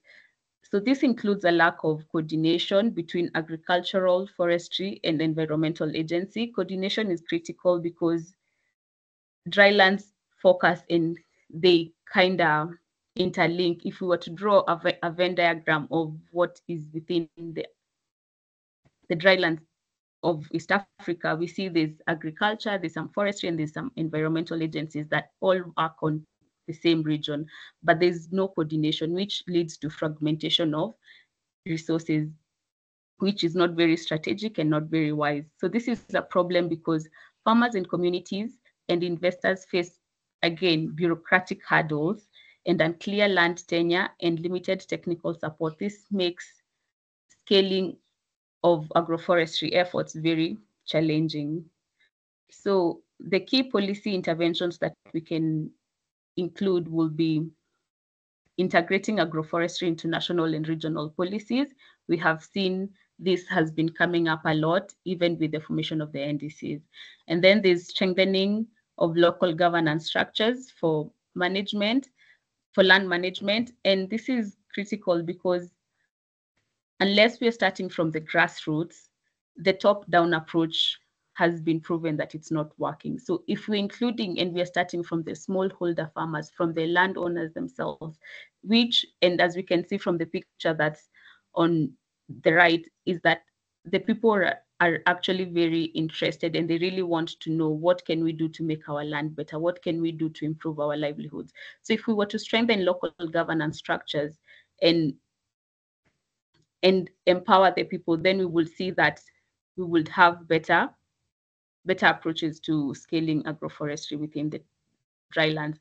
And the other key one is ensuring land tenure security to encourage long-term agroforestry investments. This is critical because across East Africa, all drylands, we have land tenure issue in one form or another. So the things that we can do is to ensure that there's land tenure security, which is crucial for encouraging long-term investments in agroforestry. Because when farmers have clear and legally recognized land rights, they're more likely to plant and maintain trees because, as we know, trees are a long-term investments, yeah? Knowing that they will be able to reap future benefits. Otherwise, even if it was me and I'm not very guaranteed of my security in a region I'm occupying, I wouldn't be making long-term investments, and agroforestry is a long-term investment. So insecure land tenure discourages agroforestry adoption as farmers fear land disputes or government reclamation. So strengthening these land policies, like formalizing land ownership and integrating agroforestry into land use planning, can provide the stability needed for sustainable land restoration efforts within the drylands. And in the next slides now, we see the need for financial support. So the financial barriers that we see into scaling agroforestry include limited funding, high upfront costs, and limited access to credit. With regards to the high upfront cost, agroforestry, as I have said, requires a significant amount of investment, and it's a long-term investment. So the initial cost of seedlings, sometimes we will need to fence, and the soil restoration is quite high, and smallholder farmers often lack the capital to cover these expenses without external funding. We have even seen a question in the chat box where someone is asking whether we have frameworks to empower youth and support startup youth-led projects. And I'm assuming that's a question that youth-led projects that lead to agroforestry and dryland restoration. And due to the high upfront cost, one is prompted to ask such questions because you do need the support. Otherwise, if it's just coming from smallholder farmers, then it's not a capacity that they have. With regards to the long return periods, again, we have said that agroforestry trees take years to mature before they can start generating income. So often we will see people being discouraged to adopt, and farmers again may struggle financially in the short term without interim livelihood support. Limited access to credit. Sorry, is there? Please continue. You have some few minutes. Okay, thank you. So with regards to limited access to credit, so banks and financial institutions will be reluctant to lend smallholder farmers who do not have good credit scores, will be reluctant to lend them because there's perceived risk that if we lend this amount of money to a smallholder farmer who does not have the assets to secure as they did not have the assets to as security, and they also do not have the guarantors, then they'll be like, yeah, we won't lend this smallholder we won't lend the hand that they need. And then there's also the lack of agroforestry specific financial products, thus making it hard for farmers to secure loans because the loans will be for business, and often business will have, you will start seeing the results in a short period of time, which is not the case with agroforestry. So the potential solutions to these challenges, so we have innovating financing models. So now we are seeing the issue of carbon credits coming along, green bonds, public and private partnership. This is very helpful because then it helps in mobilizing funds for the agroforestry project. And again, they can provide the long-term financial returns that are required for the farmers. The subsidies and incentives for farmers adopting agroforestry. So again, the government can offer incentives. This could be direct payments, such as the payment for ecosystem services, which reward farmers for land restoration and carbon sequestration, and then microfinance and climate funds targeted to dryland restoration. This can be in the form of what VI Agroforestry does, or it can even be in the form of the small, in Kenya, we call them chamas or merry-go-rounds, where a group of people come, they pull the funds that they have, and they give to one person. So these tailored microfinance programs, they can provide small, low-interest loans to farmers. They can help with the adaptation of climate-smart agriculture, or now what we are calling and/or agroforestry, which is directed to dryland restoration and sustainable agroforestry initiatives.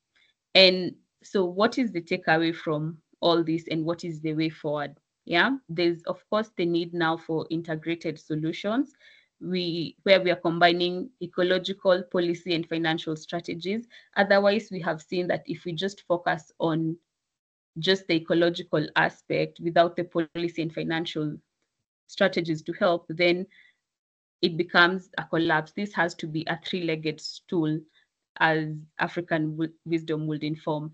And then there's need to encourage collaboration. This is among researchers, policymakers, and communities. I want to highlight the work that we are doing at Drylands Transform and Restore for More. In as much as our work is research-based, we have been very particular and keen on including communities and policymakers. And what this has done is that even within our small demo sites, like in the picture we have seen, when the community is able to see the results, then they're able to say, can we pull our resources and replicate this? And we are seeing the local government agencies, they are saying, we have seen Drylands actually transform our drylands into being more restored and more productive. Let's now do this. So when there's collaboration and there's results, again, it works.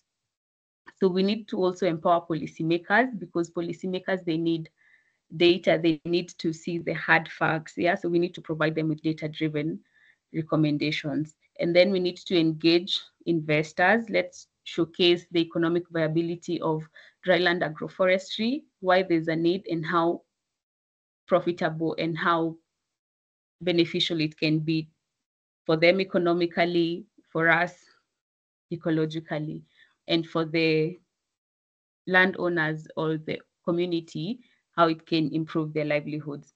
And then the last one is community involvement. The local participation is a key for sustainability. We cannot afford to go and say, we have done research, let's do this. We always have to involve the community, because again, they know the reasons why some things do not work or some things will not work in their regions. When we do that, then we will have a wholesome and we will have healthy, thriving drylands. Thank you so much. Thank you so much, Elizabeth. And maybe I ask also the other presenters to really keep to the required 10 minutes. That's when we can really also energize others as we go along. So I have Dr. Sima Bakengesa and Dr. Deborah Wendiro sharing 10 minutes to give us an overview of integrating agroforestry into the NDCs. And maybe I will also introduce, to be just to all, I'll introduce also Dr. Sima Bakengesa and Dr. Deborah. Yeah, from the website, I see Dr. Bakengesa is a distinguished researcher affiliated with Tanzania Forest Research Institute, where she was a director. And also she had significant contributions to forestry and agroforestry since 2005 to 2023. Also with a foundational background that includes the role she played working with ICRAF in Tanzania. And also she has worked with also Vi Agroforestry, and not working with them, but partnering with Vi Agroforestry during our symposium.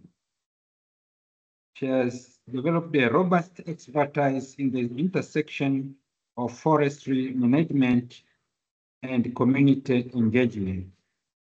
Yeah, now let's go to Dr. Deborah Wendiro. She's a food scientist who holds the Master of Science in Food Science and Technology from Makerere University. Is the head of microbiology and biotechnology department of Uganda Industrial Research Institute. She's interested in research on traditional science, technology, and innovation systems. She's undertaking her PhD study to derive xanthan gum from cassava as a way of developing high-value products out of cassava.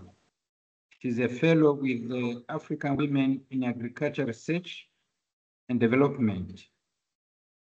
This is a group. She's the first chairperson of Uganda Women in Agriculture Research and Development and a member of Uganda Biotechnology and Biosafety Executive Committee. So I would want to welcome these two experts to share their presentation, the 10 minutes one, maybe 5 minutes each, or the way they would like to share for one presentation. It's up to them. Integrating agroforestry into the NDCs. Dr. Sima and Laura, please.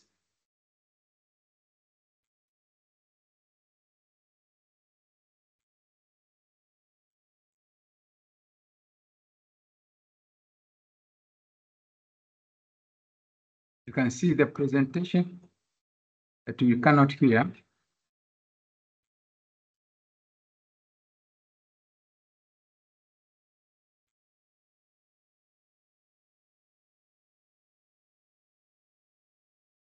Hello?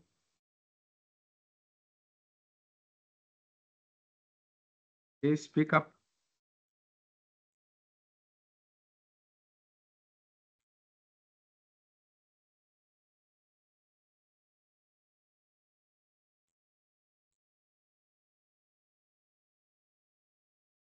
Yeah, please unmute Deborah if it is David or Monica who have muted.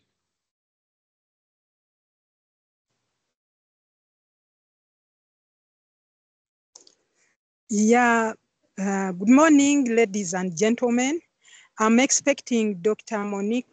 Dr. Sima to be the one to lead this presentation. So I'm waiting for her. She's around. Dr. Sima, please.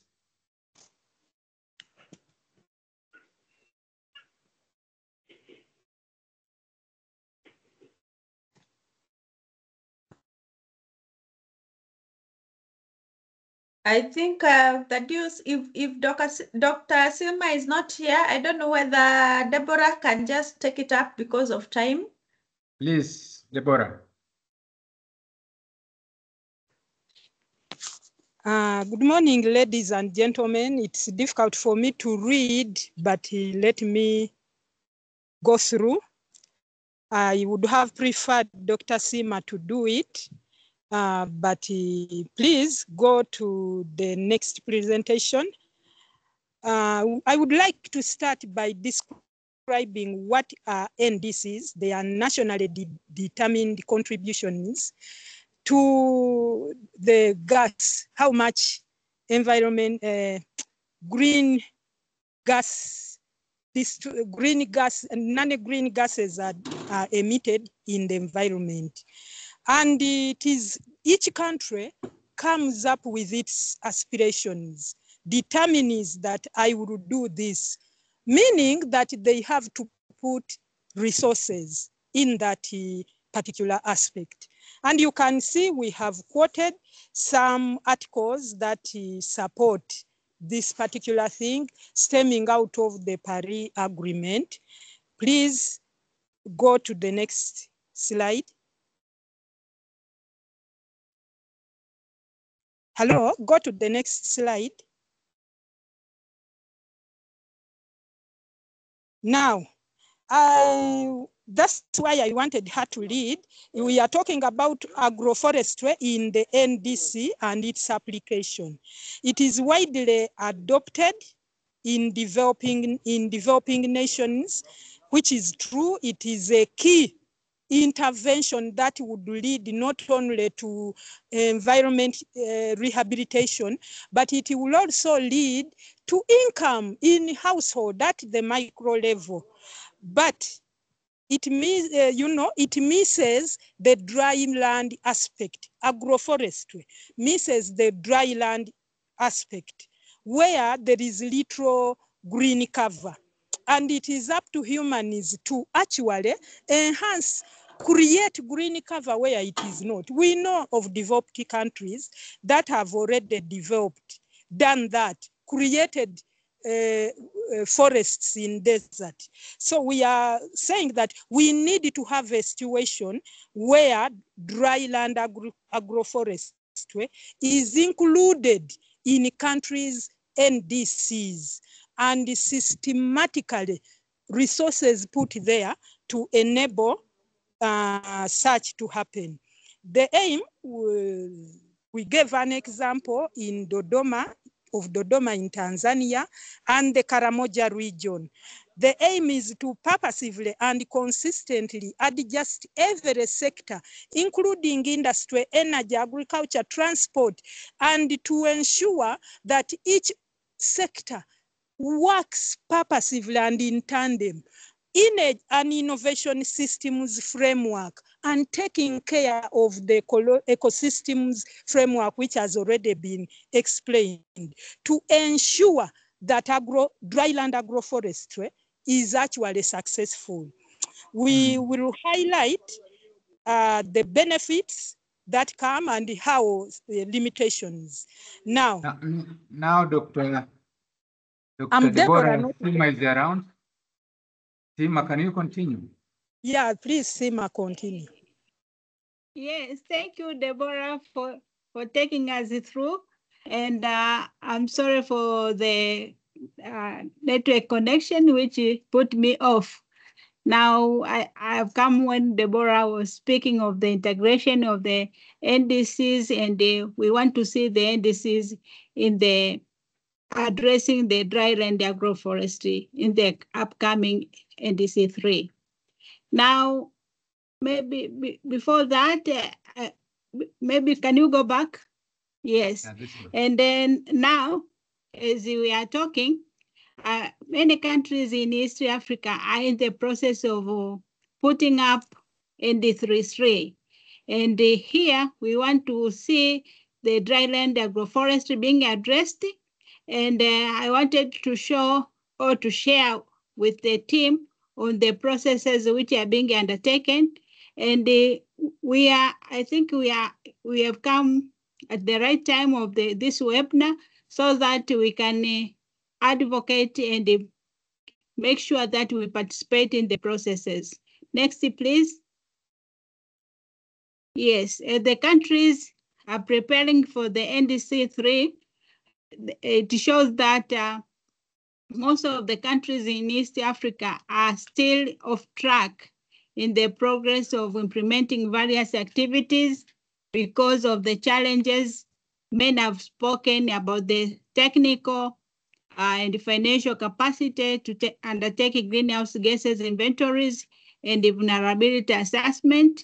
This requires capacity and financial resources which could be mobilized. And there are different partners who have expressed interest to support the NDC's processes in these 3 countries. We have the NDC partnership. We have UNDP, UNICEF, IFAD, and TNC. And we hope we can take chance and participate as a dryland agroforestry group of experts and influence and mobilize resources from these partners so that our activities which have been spoken since morning can be considered and taken on board. And I'd like to share you the steps which countries are undertaking and developing the NDCs. Next is, yes, we have countries needed to prepare the concept note for NDC 3 development, and most of the countries in East Africa have developed their and prepared their concept note for NDC, but also they need to conduct stakeholders analysis, and here this step we need to be vigilant so that our group is featured while being stakeholders are being analyzed, and the countries are required to undertake the green gas inventories. In Tanzania, this is ongoing processes, and I think in also Kenya and Uganda, they're undertaking their green gas emissions inventories, and also to do the vulnerability assessment to see how vulnerable sectors are, and come in now with interventions. And here we can feature dryland agroforestry as one of the interventions which could help countries address the greenhouse gases. And the other step is to organize the national technical sessions for refinement of NDC. And we should be also vigilant to attend to this meeting so that when we are doing the issues of validation, we should also make sure that the issue of drylands are being addressed, and while integrating issues of gender, research, technology transfer. And we also need to submit the NDC 3 to NFCC, and also to develop the implementation plan and start implementing the NDC. So to us, the group, this has come at the right time when many countries are developing and updating their NDC 3, and we can be vigilant to contact the responsible officers and they put up papers so that the dryland issues are being captured in the NDC 3. Next, please. Yes, and we should advocate for dryland agroforestry in NDC 3 because NDC is among the key accord in combating climate change, especially stabilizing the greenhouse gases and lowering temperature to 1.5 degrees Celsius. NDC to us presents on the provide opportunities to access climate finance, technology, and knowledge to adapt and mitigate to climate change. We have heard since morning about the role agroforestry plays in adaptation and mitigation activities, and we can take up the situation as we are off track in the processes of implementing various activities due to technical and financial capacity. We can be vigilant to support the processes, but also we can be vigilant to put in inputs to be able to increase visibility of agroforestry and the dryland agroforestry in the NDC. And we have partners who are willing to support the processes. So we can also get into contact and be able to address our issues in the NDC. And through this, we need continuous support and building capacity to identify the challenges and the opportunities from development partners, which will enhance future preparations, earlier submission, and the effective implementation of the NDC. Next, please. Yes, having said that, thank you, Deborah, for partnering. This is really an East African partnership, and thank you very much for NDC giving us a chance to present on the NDC, and thank you very much for listening. Thank you. Yeah, thank you very much, Deborah and Dr. Sima, for a very nice presentation that really you have shown some really East African collaboration. So we are going to session 3. It's about challenges and solutions for scaling agroforestry. And we have now going over half of our presentation. And Monica, guide us now. Yeah, we thank you that you are taking us very well, but we have a health break of 10 minutes, which I'm very sure people would want to take a glass of water before now we come to the next presentation. Yeah, is Professor Clement around? Yes, hello. But I rejoined using another thing with Mukisa. My computer developed a problem, but I'm around. Good. So 10 minutes. So we should be back at 11:04, please. And we'll be taking questions later. I know there are a lot of questions. So thank you. Challenges, we are running late.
So in the interest of time, can we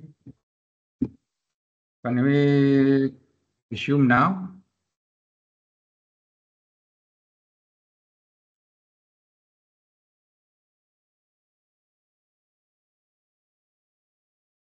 Yes, I can hear you, Thaddeus. We are there. Yes. Thank you very much. But now we need Professor Clement, who is representative on challenges of scaling agroforestry in East Africa's drylands. And please, exactly 10 minutes. We're worried about time now. Hello? Professor Clement?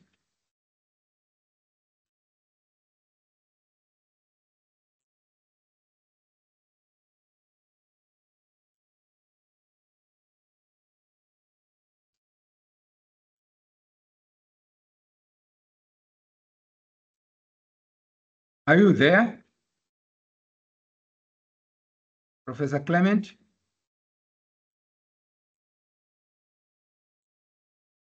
Last time I found somebody who said that she's using another one person's computer. The deals, probably we can go to Dr. Nyika for now as I wait for Professor also to share his presentation with me. Let's go to Dr. Nyika.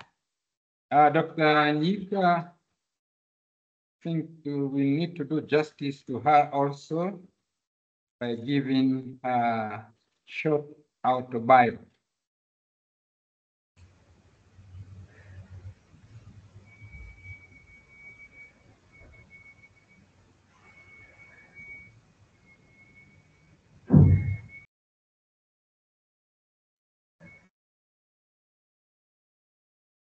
Thaddeus, are you there? I'm there. I would like to give the autobiography of Dr. Nyika. Yeah, Dr. Nyika. Yeah, Joan Nyika is a lecturer and researcher at the Technical University of Kenya with a doctorate degree from the University of South Africa 2021. She specializes in hydrogeochemistry, which establishes interrelationship between human, environment, natural resources, and sustainable development in her research work. She has also involved in teaching and mentoring young scientists on water issues of sub-Saharan Africa, which she has published extensively. Dr. Joan Nyika, please.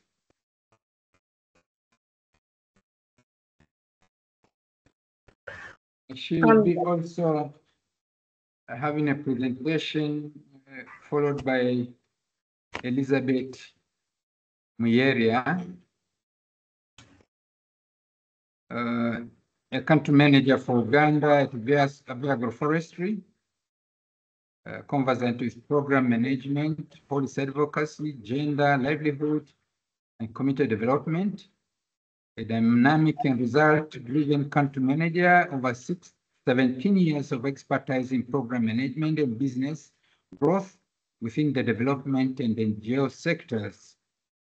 She has a proven track record in strategic leadership, resource mobilization, operational excellence, and leverage of her entrepreneurial mindset to drive policy development and advocacy efforts for country programs. She is also a member of bodies, a trustee member of Mount Elgon Ecosystem Conservation Trust, also a trustee member, finance of the Manor House Agricultural Center. So I would like us to welcome Dr. Nyika, followed by Elizabeth Muyembe. Please welcome. Thank you, Thaddeus. Excuse me, colleagues.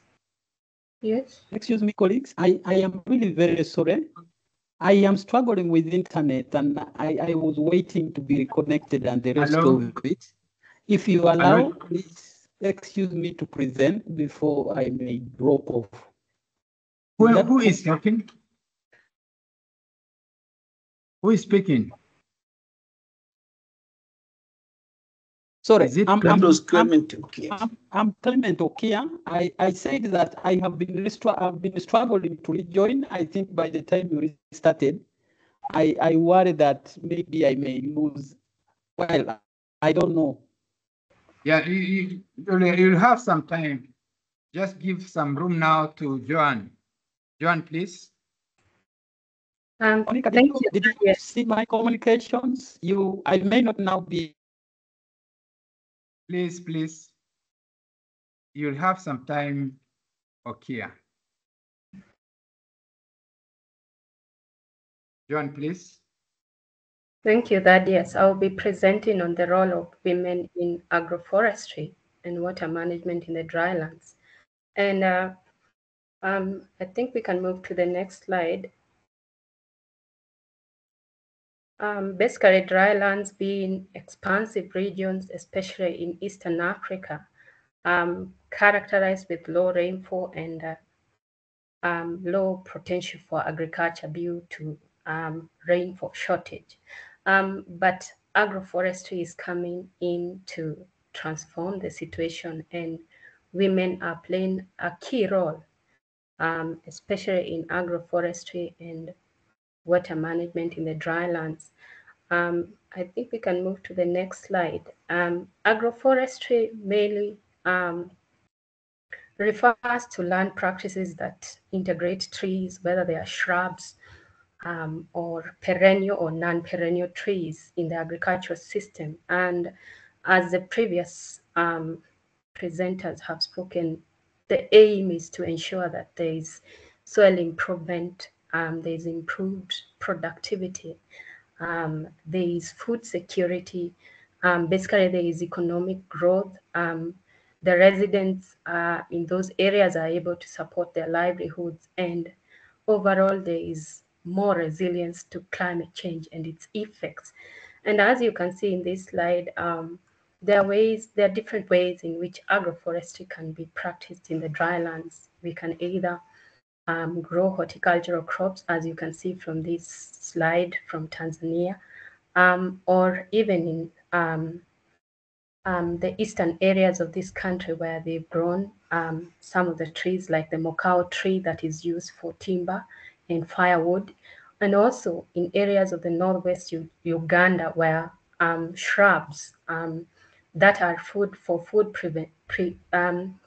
production, for example, the pigeon peas are being grown, and those are different forms of in which agroforestry is playing part, especially in Eastern Africa.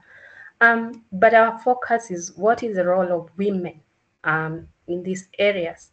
Basically, women are managers and users of diverse products from trees or from the shrubs. For instance, they gather and utilize tree products, for example, firewood, fruits from the trees, or vegetables or legumes from the trees.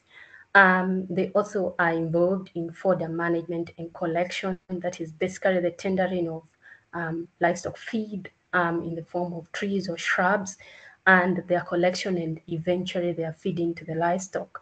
They are also involved in watering and planting the trees and the shrubs.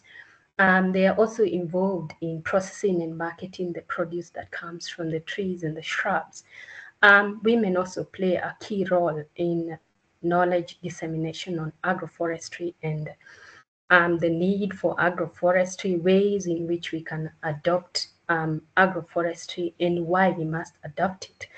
And probably in the next slide, I've given examples in which women are actively involved in agroforestry practices. For example, in the first slide, we see women from Marsabit County in northern Kenya, where they're involved in tending fruit trees, particularly mangoes. In the second slide, women of Gongoro crater in Tanzania are involved in the collection of firewood, which is basically as a result of the growth of trees and shrubs. In the third slide, women from Garissa County in Kenya are also involved in collection of livestock fodder. And lastly, women of the Karamoja region in northern Uganda are shown to be tending on seedlings that eventually will be transplanted to become trees. So basically, those are the key roles women are involved in with reference to agroforestry. But close to agroforestry is water management for reasons that in drylands, we have a shortage of water, and the water comes in as a key condition in which agroforestry must thrive in. So what is the role of women in dryland water management? Women serve as in three roles. They can be providers, they can be collectors, they can also be users, or they can be the managers. According to the United Nations Women Report of 2018, is that 80% of the women in sub-Saharan Africa are the key, the primary providers of water. They're involved in water administration. They travel even in long distances to access water points, to locate them, to fetch the water, even to treat it, to store it, and to share it with various household members or even community members. In terms of agricultural water management, women also play a key role in irrigation of water, determining how much of the water will be used for irrigation and what is the best irrigation approach to ensure that water is used efficiently and effectively. Women are also key in water governance because they have got special skills and knowledge on usage, management, conservation, identifying the quality and the quantity of water that is available, especially in dry lands. In this case, they act as educators of the community on how best to use water, especially to their own children and even members of the community. They train others on the need for water being incorporated in agroforestry in the right approach. They're also lobbyists in that they act as advocates on best ways of using water, especially in incorporating it in agroforestry.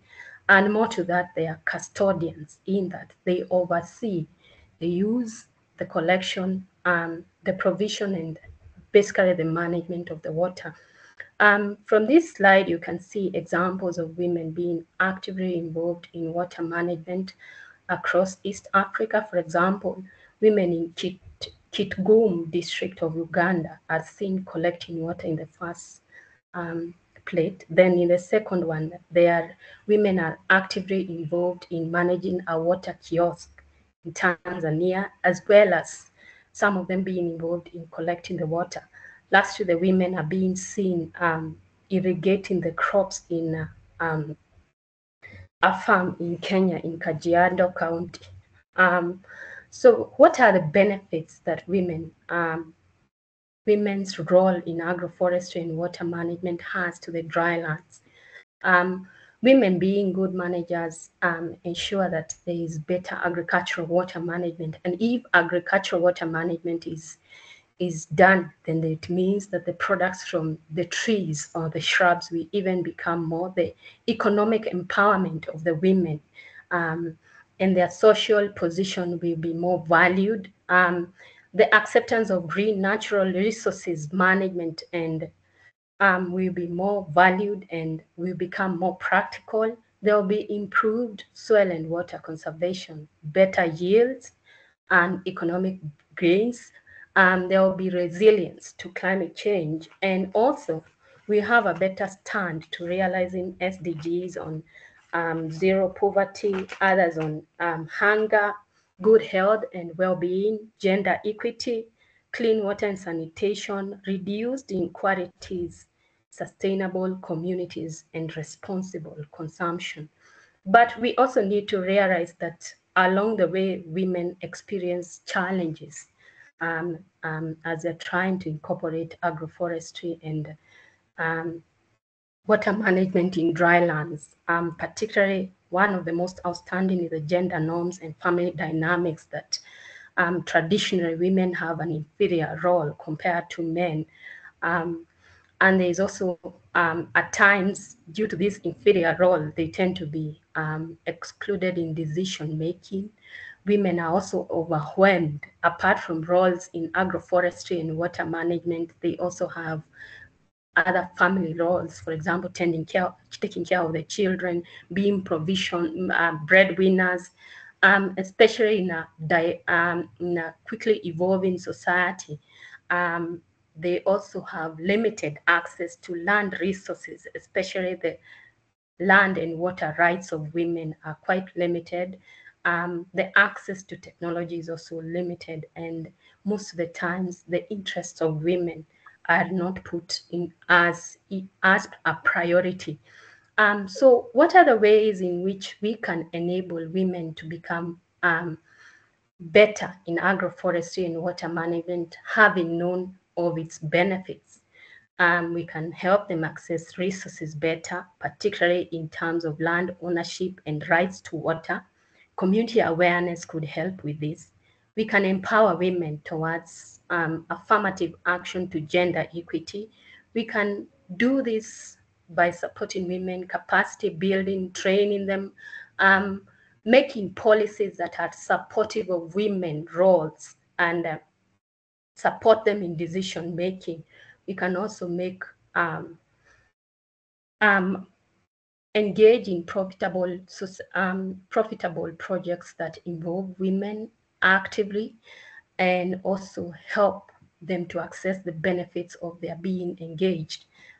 Gender sensitive needs assessment also need to be calculated in our society so that women can feel part of the society. The improvement of technology is also needed, and women need to collaborate more with government, non-governmental, community, and private sector so that their needs can be assessed better, they can be well advocated, well known, and well served.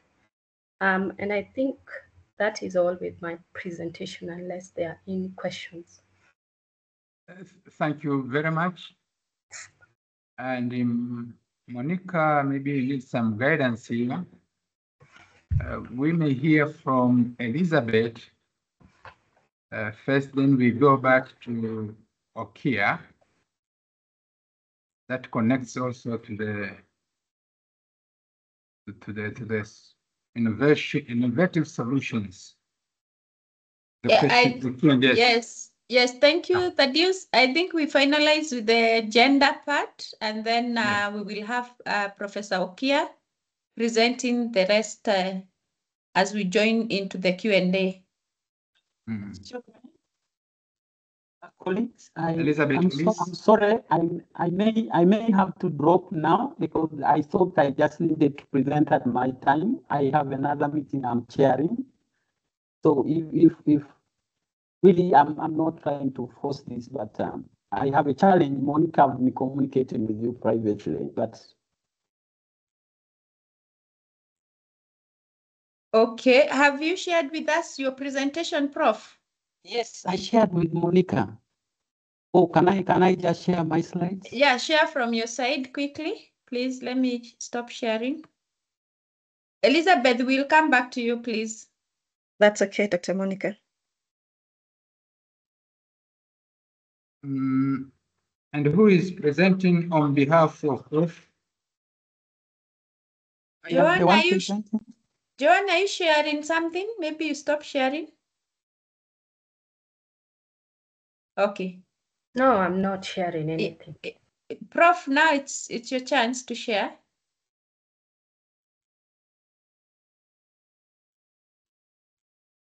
Yeah, please.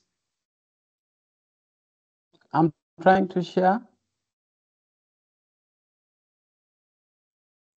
Okay. Have you seen it? Yeah, but put it on presentation. Mode.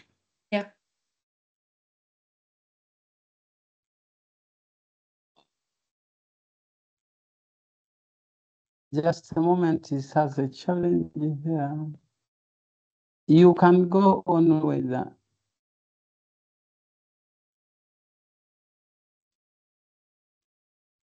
Is it possible to put it in a presentation mode? I'll put it in a presentation mode. It's on presentation mode from my side. It?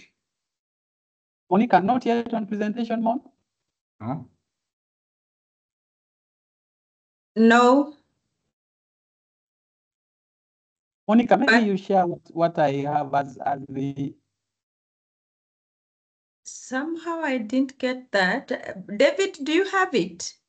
Send you an email. I'm checking for Okay. it. Give me a moment. No, I sent to you alone. Eh? But not received. Oh, okay. You sent later. All right, then let me. You can continue. Give me a minute. Stop sharing. Oh, you are okay now. Okay, let's continue. Okay now. Yeah. Is it on presentation mode now? Yes. Yes. Okay.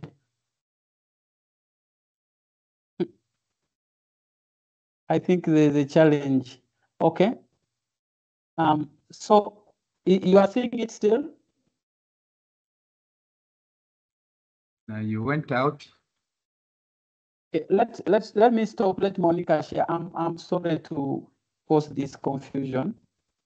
Monica, you can share.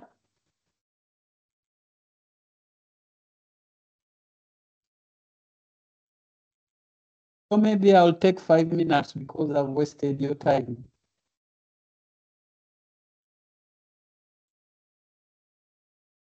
Continue, please. Okay, Monica, you have shared, Monica? Yeah, now you can continue. So Monica, because the drylands has already been talked about, but so we can just continue. So the first slide.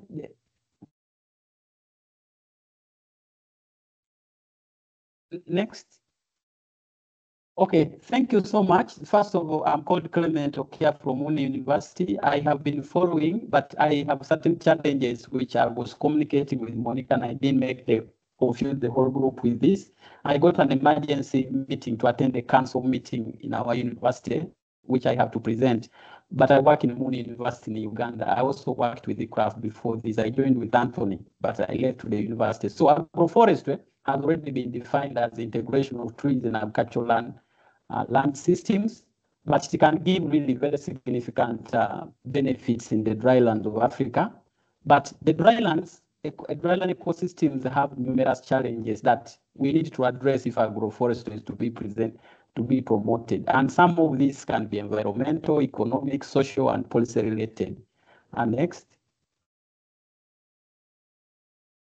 So the challenges that are in drylands of East Africa specifically is that, the climate variability and the gaps in knowledge. Because of high levels of climate variability, this complicates really the ability of farmers to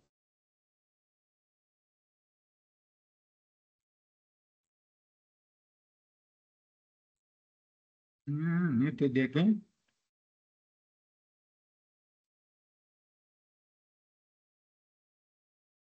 James?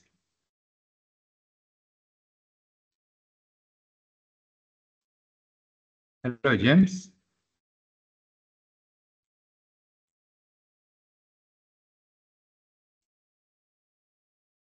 and there is also a problem of weak policy frameworks. In most of these countries, they don't have standalone agroforestry policies. They are either in climate change, in agriculture, and the rest of it.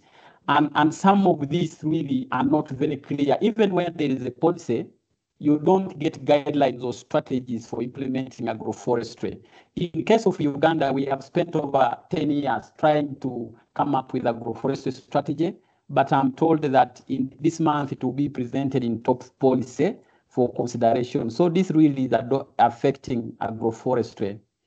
The other one is the limited institutional support.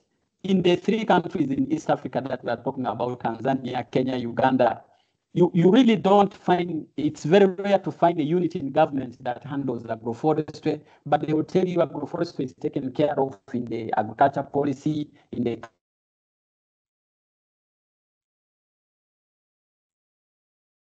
internet challenges.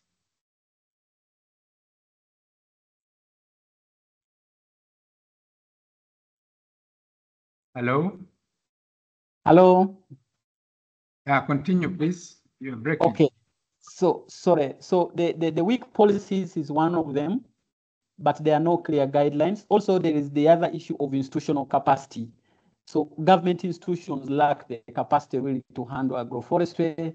The other challenge is the land tenure issue. When you don't have security of tenure, it's difficult for farmers to promote agroforestry. Also, most of the drylands have communal arrangements of land, and this conflicts with the planting integrations of trees in the farming system. The access to finance and markets, this really affects the long-term financing for agroforestry. And also there are no markets for a number of agroforestry products that some people talked about. I think there's okay, let me switch off my camera. Okay. Okay, so there is also, the other one is,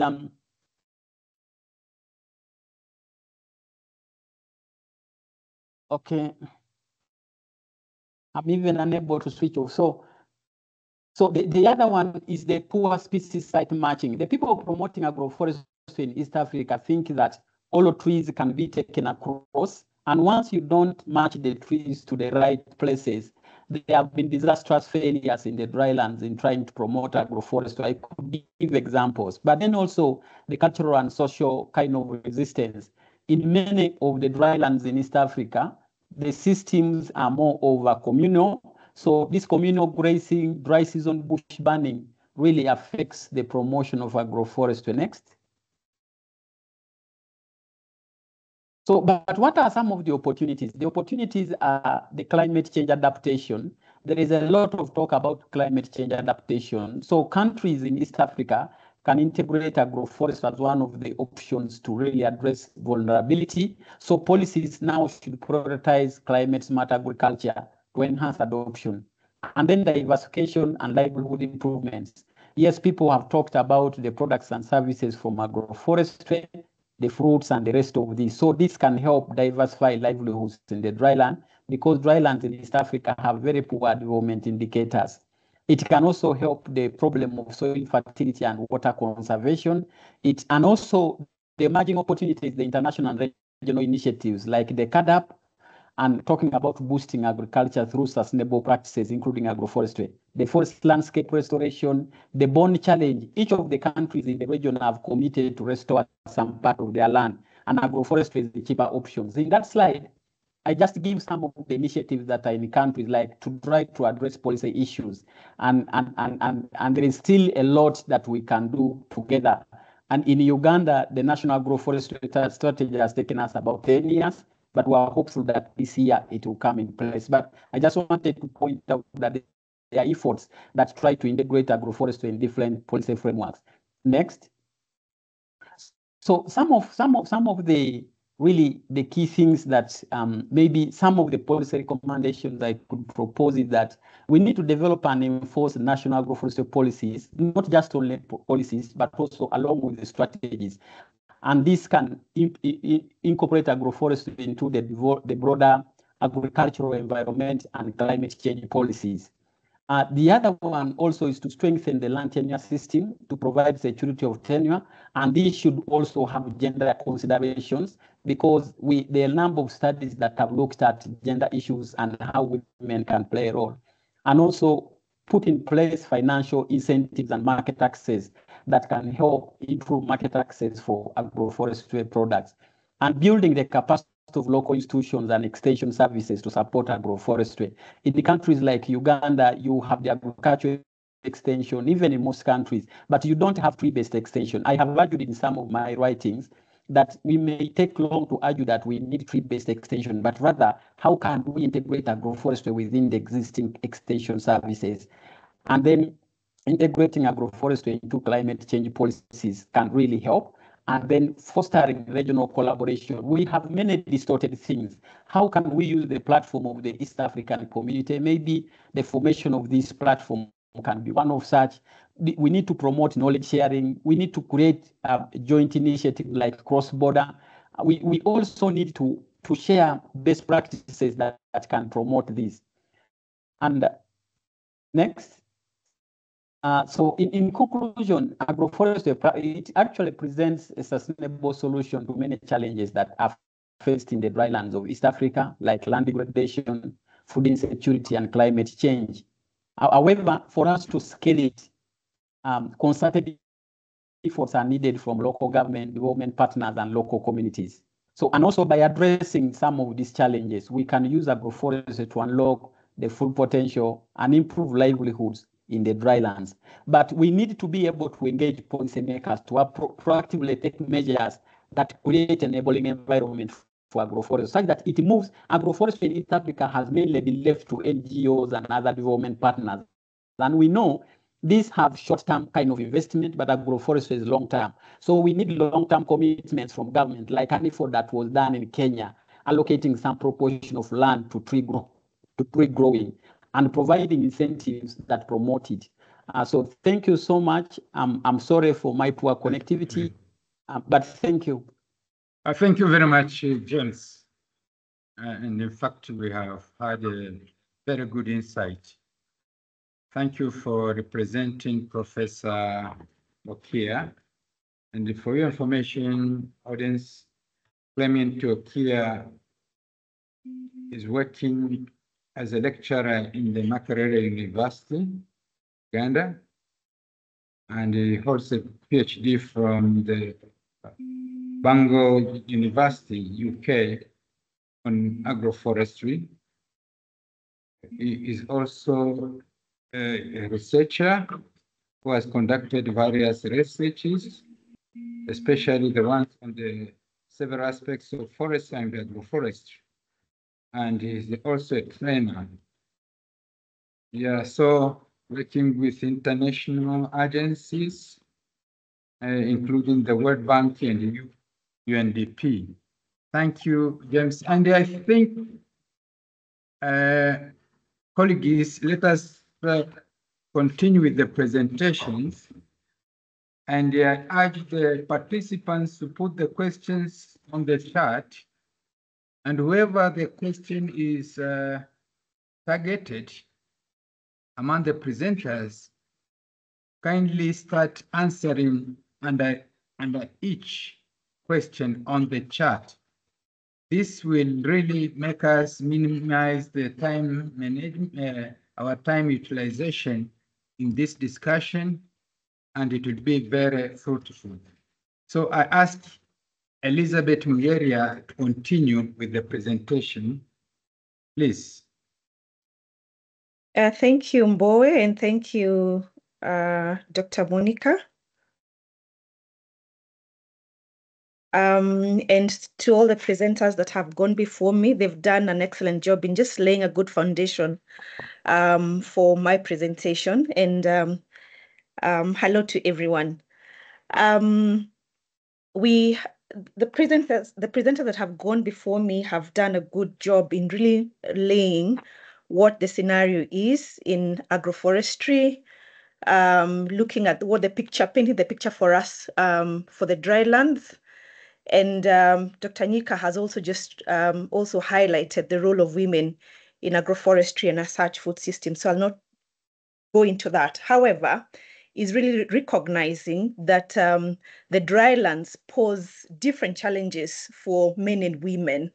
So those challenges we've highlighted, they impact on women and men differently because of the different roles that they play, the relations, the responsibilities that they have, the opportunities and the constraints that they encounter, and even as a result of uneven access and control of resources.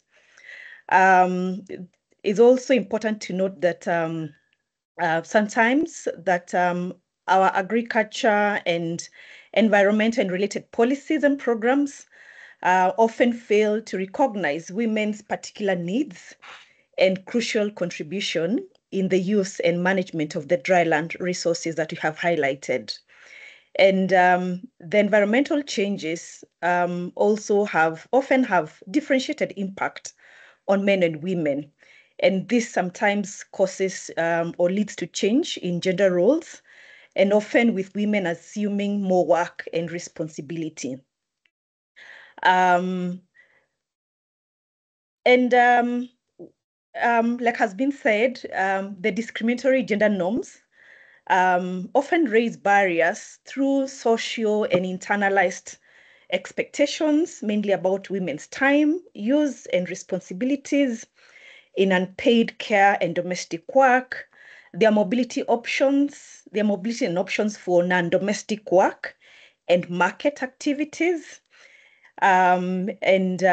This really hinder women's participation, economic participation in the agri-food systems. And they play as roles as buyers, sellers, agricultural input service providers. They could also be employers and employees in these areas. Has been presented before as financial borrowers or lenders if they're in small groups. And as Dr. Nyika has said, a critical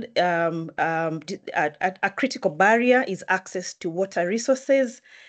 And given the role that, which has been well articulated by Dr. Nyika on the role that women, on the role of water as a resource for productive use and how the interplay for women is with that. So the next slide just shows the critical resources that that are accessed differently and often at the disadvantage to women. And when you look at access to land in the next slide, when you look at critical access to resources, such as land, credit, agricultural inputs, even if in all the countries we have laws that stipulate equal property rights, including equal property rights, including land inheritance. However, it is important to notice that the informal property rights sometimes are weaker than men's, and because they are often guided by discriminatory norms and practices that are linked to male-centered kinship institutions and authority.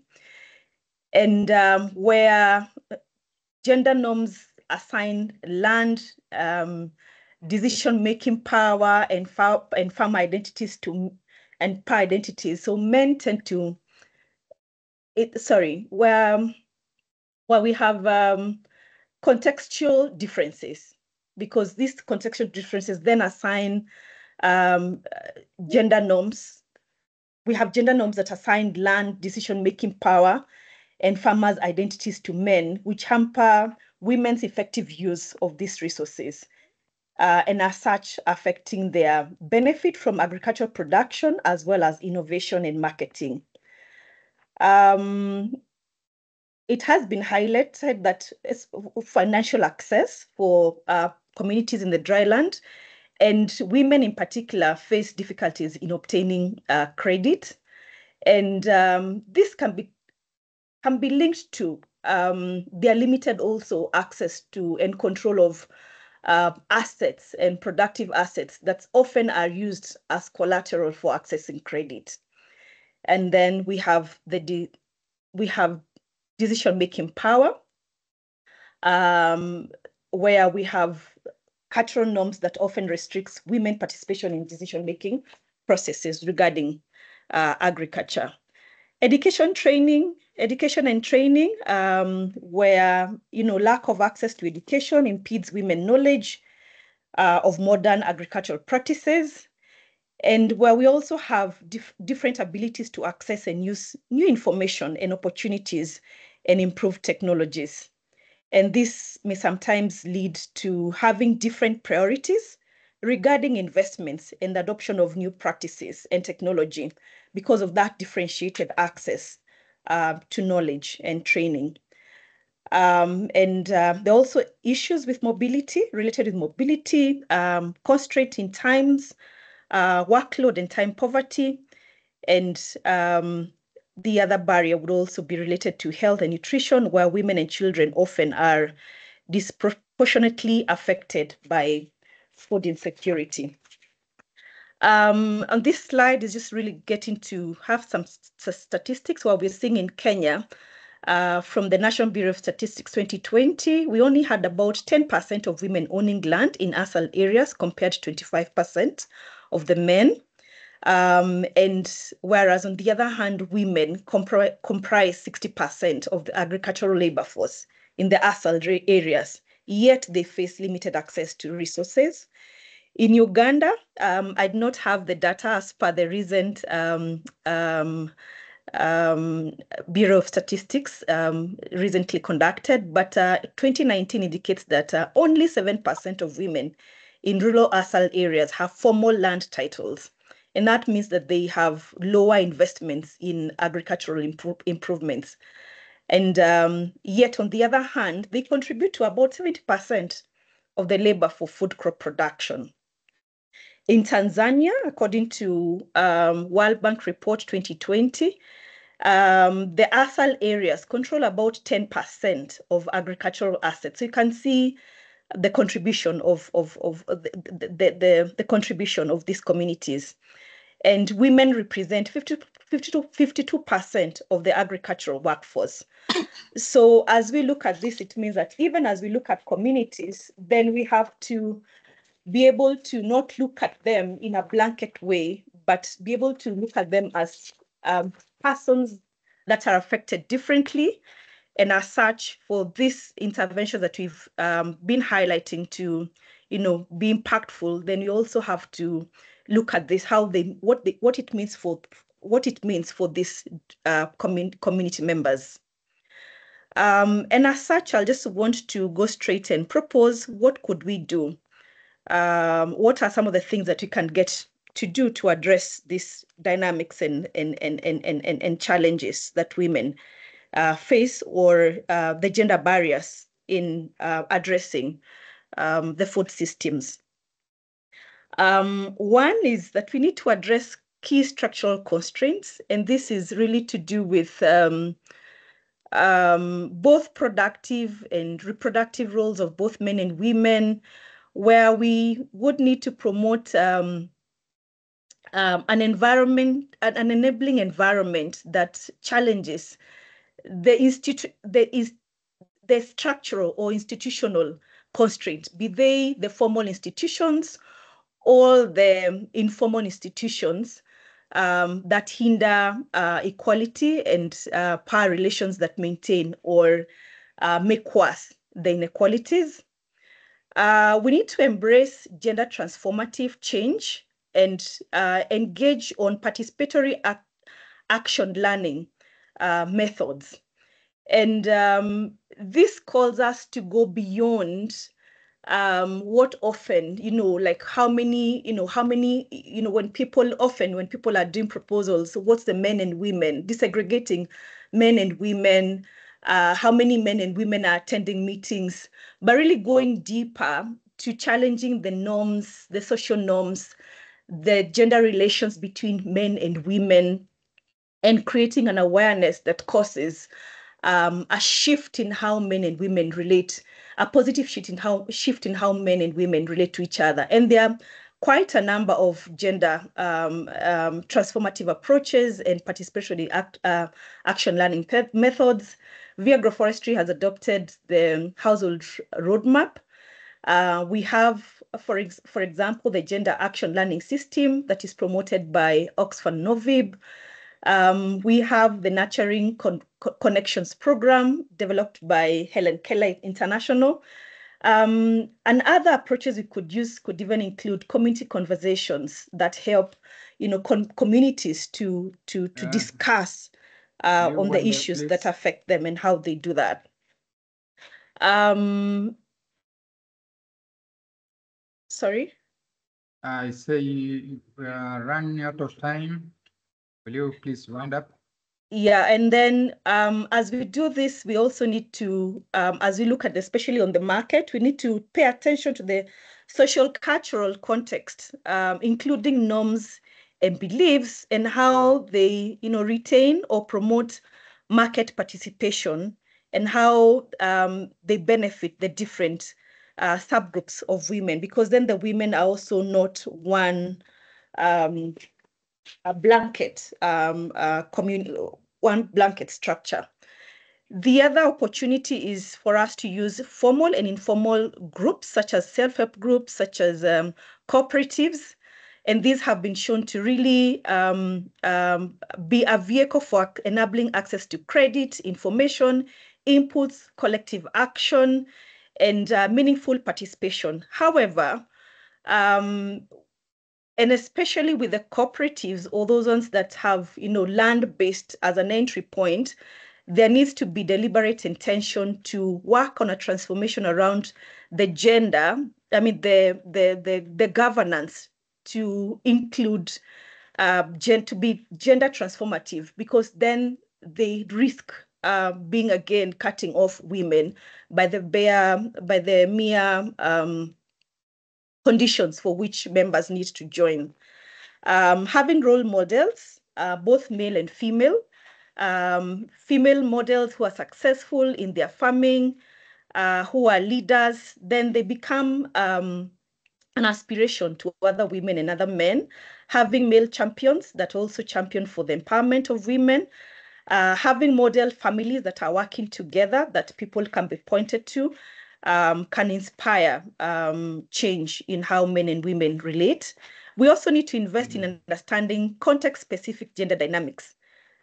So even if you're talking about the drylands, so when you go to a specific context, what are the dynamics that are are unique to that particular locality, so that then we design more effective projects and interventions.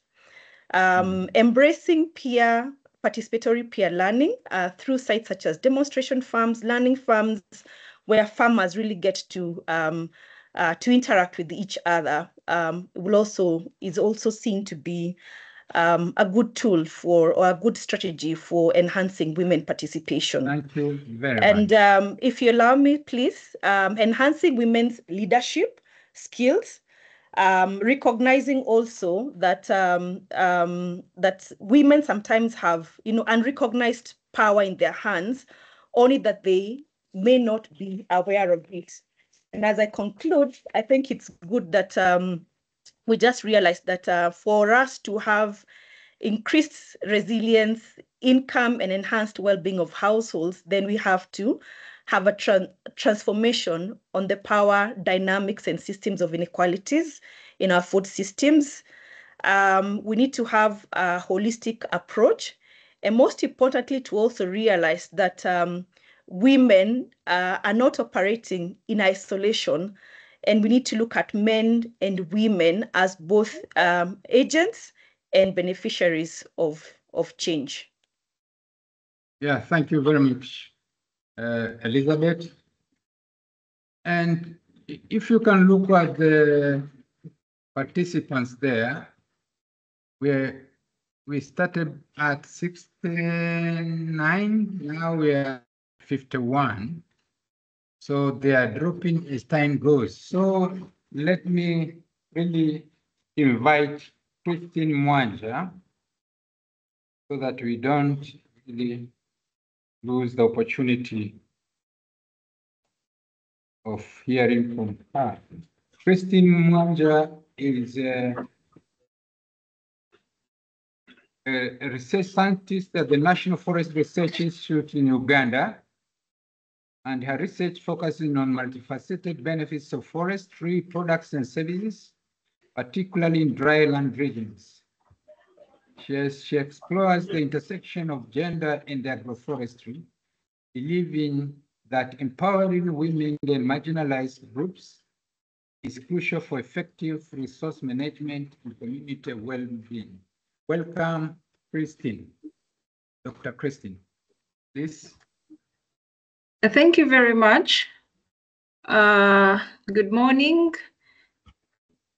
And I'll take you straight to my presentation as it reads, agroforestry and food security, stroke livelihoods, pathways to a sustainable future.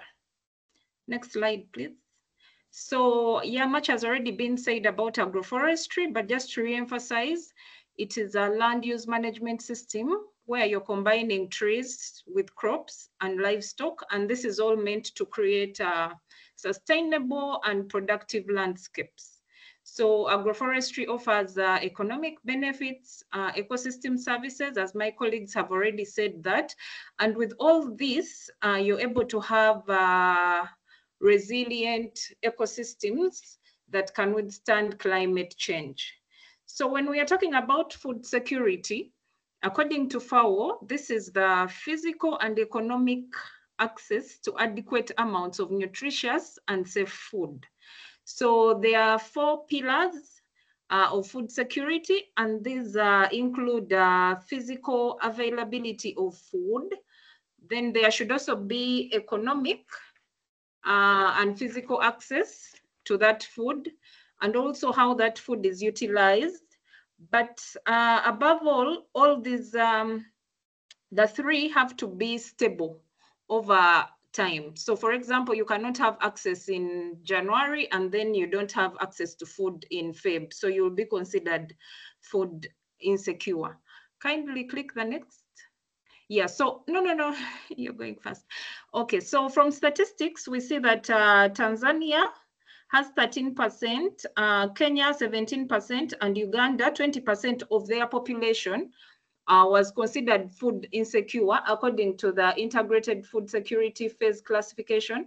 And this is phase 3, which is considered as a crisis, like really very food insecure. Next, please. So when we look at dryland areas, these are areas that have harsh climatic conditions.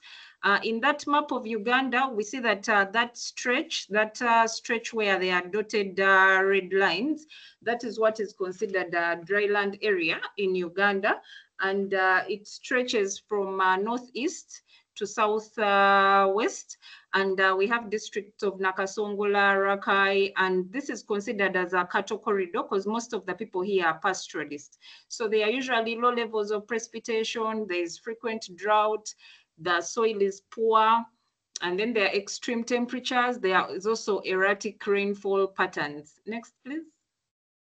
So with all those characteristics, you're restricted on agricultural production, and then there's also conflict on access of water for both livestock and human consumption. And all these really reduce income and contribute to high levels of food insecurity. Next. So what are the relevant interventions for these dry lands? And this is in line with agroforestry. So if we've introduced different tree species into these landscapes, some of these trees, they have products which are fruits, nuts, or forage, and these help as alternative food sources. So there you'll see the shea trees giving us the nuts. There's also tamarind, there's also the baobab. And from the research component, we are looking at how do we reduce the fruiting cycle of some of these trees? Because some of these trees that are in these landscapes, they take a long time to fruit. So from the research component, how would you reduce on the fruiting cycle? So this can be through breeding programs or how you would manage these trees on these landscapes. Next, please. Then when it comes to addressing challenges of fuel wood, you have introduction of fast growing tree species or shrubs. We have a project where we've integrated bamboo into some of the landscapes in Nakasongola and Mbarara, that is in the cattle corridor. This is basically to provide fuel wood, but also to help with fodder. So when you bring in these trees, you're also looking at which particular trees could help to improve soil productivity. Like Professor Okia emphasized, you need site species matching. You need species that can do well in these landscapes. And these species should be able to, some of them should be able to introduce to be nitrogen fixing trees, such as acacia species. But how are you introducing them? Through agroforestry practices, you can have mixed woodlots, or you have them scattered on these farms and landscapes, or you have them along boundaries. Next, please. So through agroforestry, you're able to also try to promote value addition on the products that are coming from the trees. So when you have value addition onto the, for example, we have shea butter that you add value on it and you have a product, this can help with livelihoods and also employment opportunities. We have a group that is doing tamarind juice from the tamarind fruits. Then also you could also tap into some of the products that come off like gum arabica into the food processing industries. Next. Yeah, so we could also look at how to improve processing, how to improve access to processing resources to enable value addition. So we see that these women are trying to process shea nut, but how if we help them to get semi-mechanized or even mechanized equipment to help them really add value? So there should be intentional, it should be intentional for us to help them add value to these products, but also make their work easier for them to process them. Next, please. Yeah, then we could also just go back a bit. Yeah, then also through research, we should also look at, because carbon trading has come up.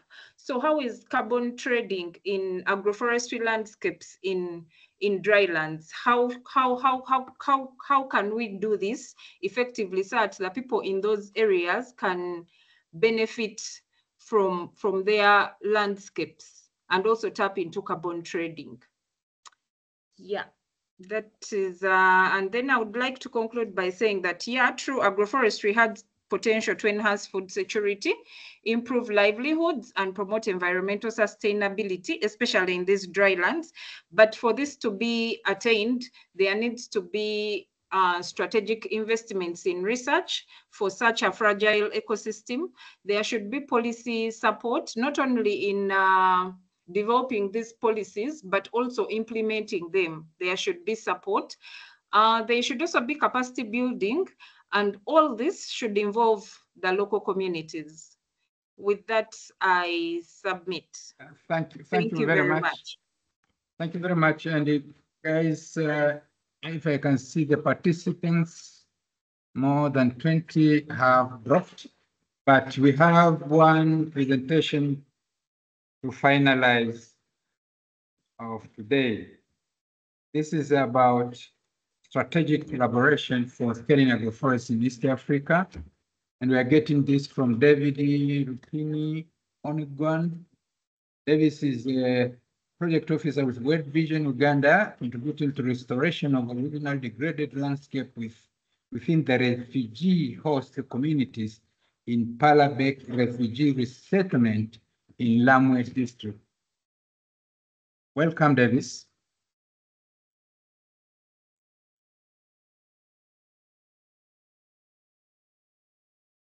Davis?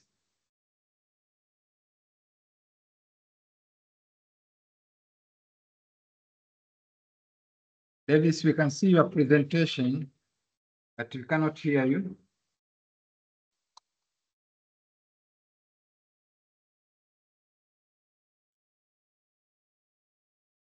Are you muted?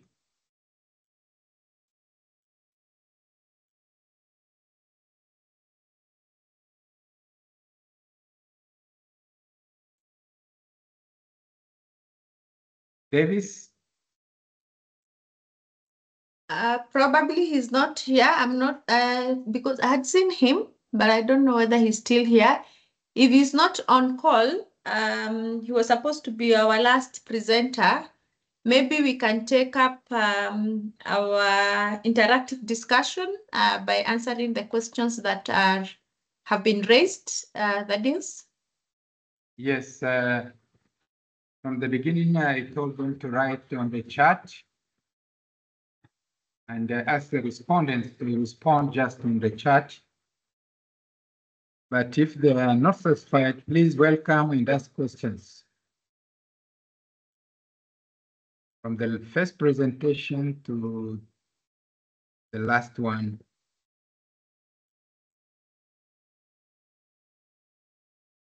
Who's to take up first?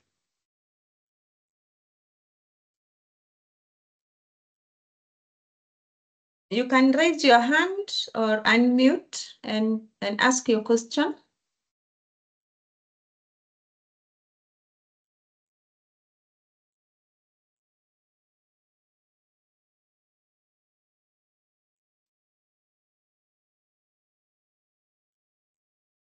Yes. Wafulelo Ismi. Please. Yes, please. Well done, sir. Yeah, welcome. Thank you. Welcome too. Thank you for the wonderful presentation, sir. Hello. Please continue. We can hear you. Okay, that's very good. My question is, what are the disadvantages of agroforestry for the farmers in our specific organization is, sir? Come again? Because now agroforestry is good, fine, eh? But some farmers face it as a challenge, like they don't want to interrogate crops together with the trees. So what could be those challenges that are forcing farmers not to adhere agroforestry in their farming systems? What are the disadvantages of not taking up agroforestry? Why do farmers not? And if those challenges are there? Yes? Yes, true.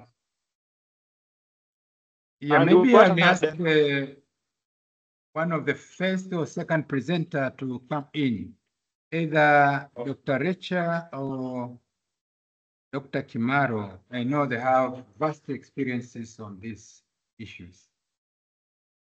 And possibly they can even give us some solutions to those challenges. Yes, wait for them.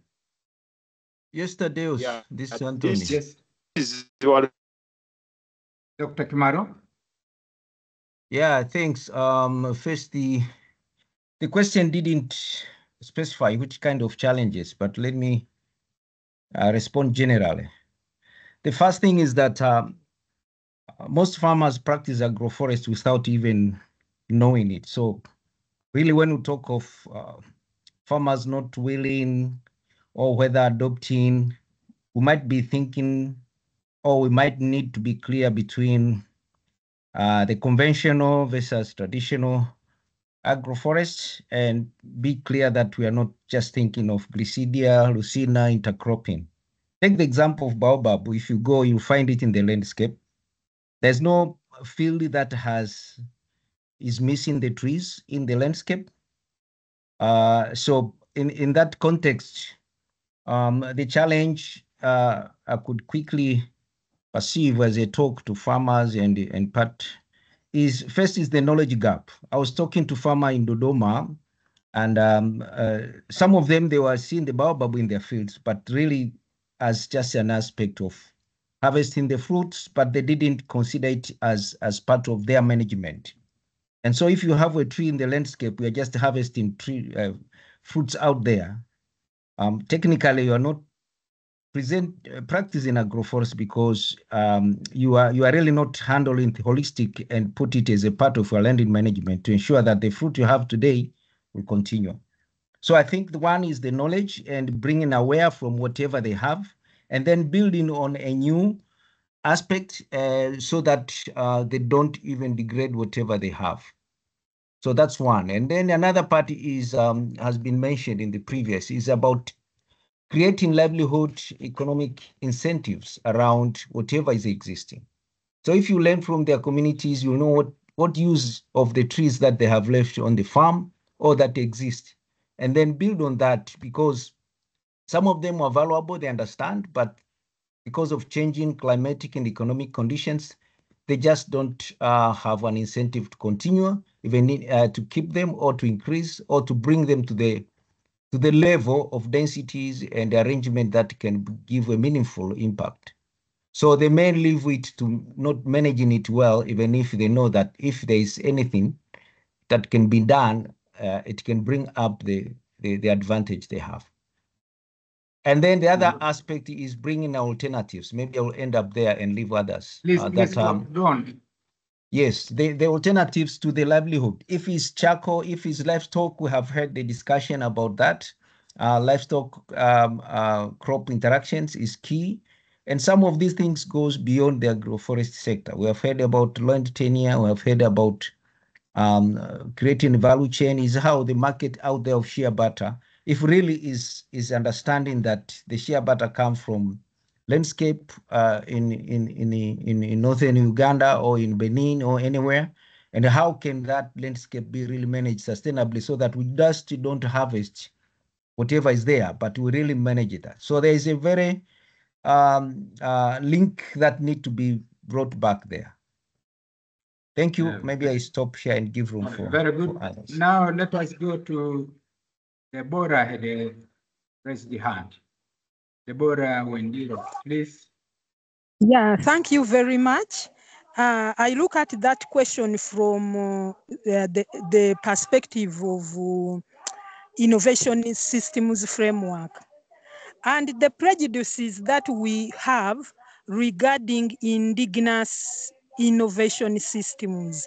In fact, there has been effort to destroy them and disaggregate them. Ensure when I'm a professional and I go to a village, I don't even take care to say, but why are you preserving this tree? To know why, what is motivating indigenous people. So we are losing, actually the speakers mentioned it, we are losing a chance of adding on, just destroy what is there and monocrop, meaning that we lose centuries of information. Then, looking at what Christine has just presented, that we need to connect the whole innovation system from the land, what is grown, how it can reach market through industries, how industries can be enhanced, and how relationships between the family members can be protected, marriages, even to traditional leaders, every interest should be taken care of. And then also through an ecosystems approach, which has been clearly indicated, we need to not to disaggregate innovation systems, but enhance them in every aspect. And we will be able to overcome those ones. And when we presented the NDCs, there is a critical aspect I think which didn't come out clearly, and that is politics. Remember, politics determines where resources are placed. So if in the political arena, politicians, including traditional politicians, we might call them leaders, but indeed they are politicians. If they don't buy in, then we fail at the start of it. So we should involve an innovation systems framework I've shared on the chat, where information developers and information users are networked at all levels, universities with the user at the community. Even if they are not there. I had a research in which I decided that I'm going to experiment how to to connect a university with an industrial research institute and users. And indeed, we came up with good innovations. But you know, we also small innovations are disjointed. When I leave, there is no way of multiplying the good things. That's why even NGOs are failing. In Karamoja, for example, a lot of efforts have been made by NGOs, but it's still the indicators are showing poverty levels are so low in Karamoja. And yet it is also highly resourced, gold and a lot of other minerals and cattle. So we need the management aspect, and donors must be able to donate to administrative procedures. Thank you very much. Thank you very much, Deborah. You have enriched us more and more. Yeah, I think if there is no other reflection, but there is a Bay Winston here. Bay. Yes, good afternoon. Good afternoon. Yeah, this is Bay Winston from Turkana, which is in the bordering the Karamoja in the northwest part of Kenya. I have followed the webinar. I have followed every conversation. It is much. It was of my interest because I feel like it is touching personally me, and even touching the community that I'm working with. Considering the kind of droughts, the kind of the climate and everything, the vegetation that we have in Turkana, I have to try to promote agroforestry in the project. But what has happened is that we are facing a number of challenges here. Is a lot of challenges. One is in terms of water. You can just even planting a tree or integrating in the farm requires a lot of water, a lot of time, and the water even for consumption is still a problem. So sometimes the farmers or the community feel like it's not their priority. And there was a recommendation that I was following the webinar from the presentation, that maybe incentivization can be another way that we can use to motivate these farmers, to motivate this community, so that we can have but now maybe the issue will remain the sustainability kind of approach. With that approach, can it be sustainable? You can provide them with maybe even NGO operate maybe for a project can be 1 year, 2 years, 3 years, but for a tree to reach, for a tree to be managed, to reach maturity or to reach a level that can now have access to his own water underground. So it requires time, and maybe as going forward, that is what I was just asking a question, that how can we maybe for the Turkana setting, a setup in like Turkana. I have confirmed that I have gone to Karamoja region, and when I compare to us, they are a bit better than the Turkana side. Turkana side is much drier. So now maybe you are the expert. You can think of how we can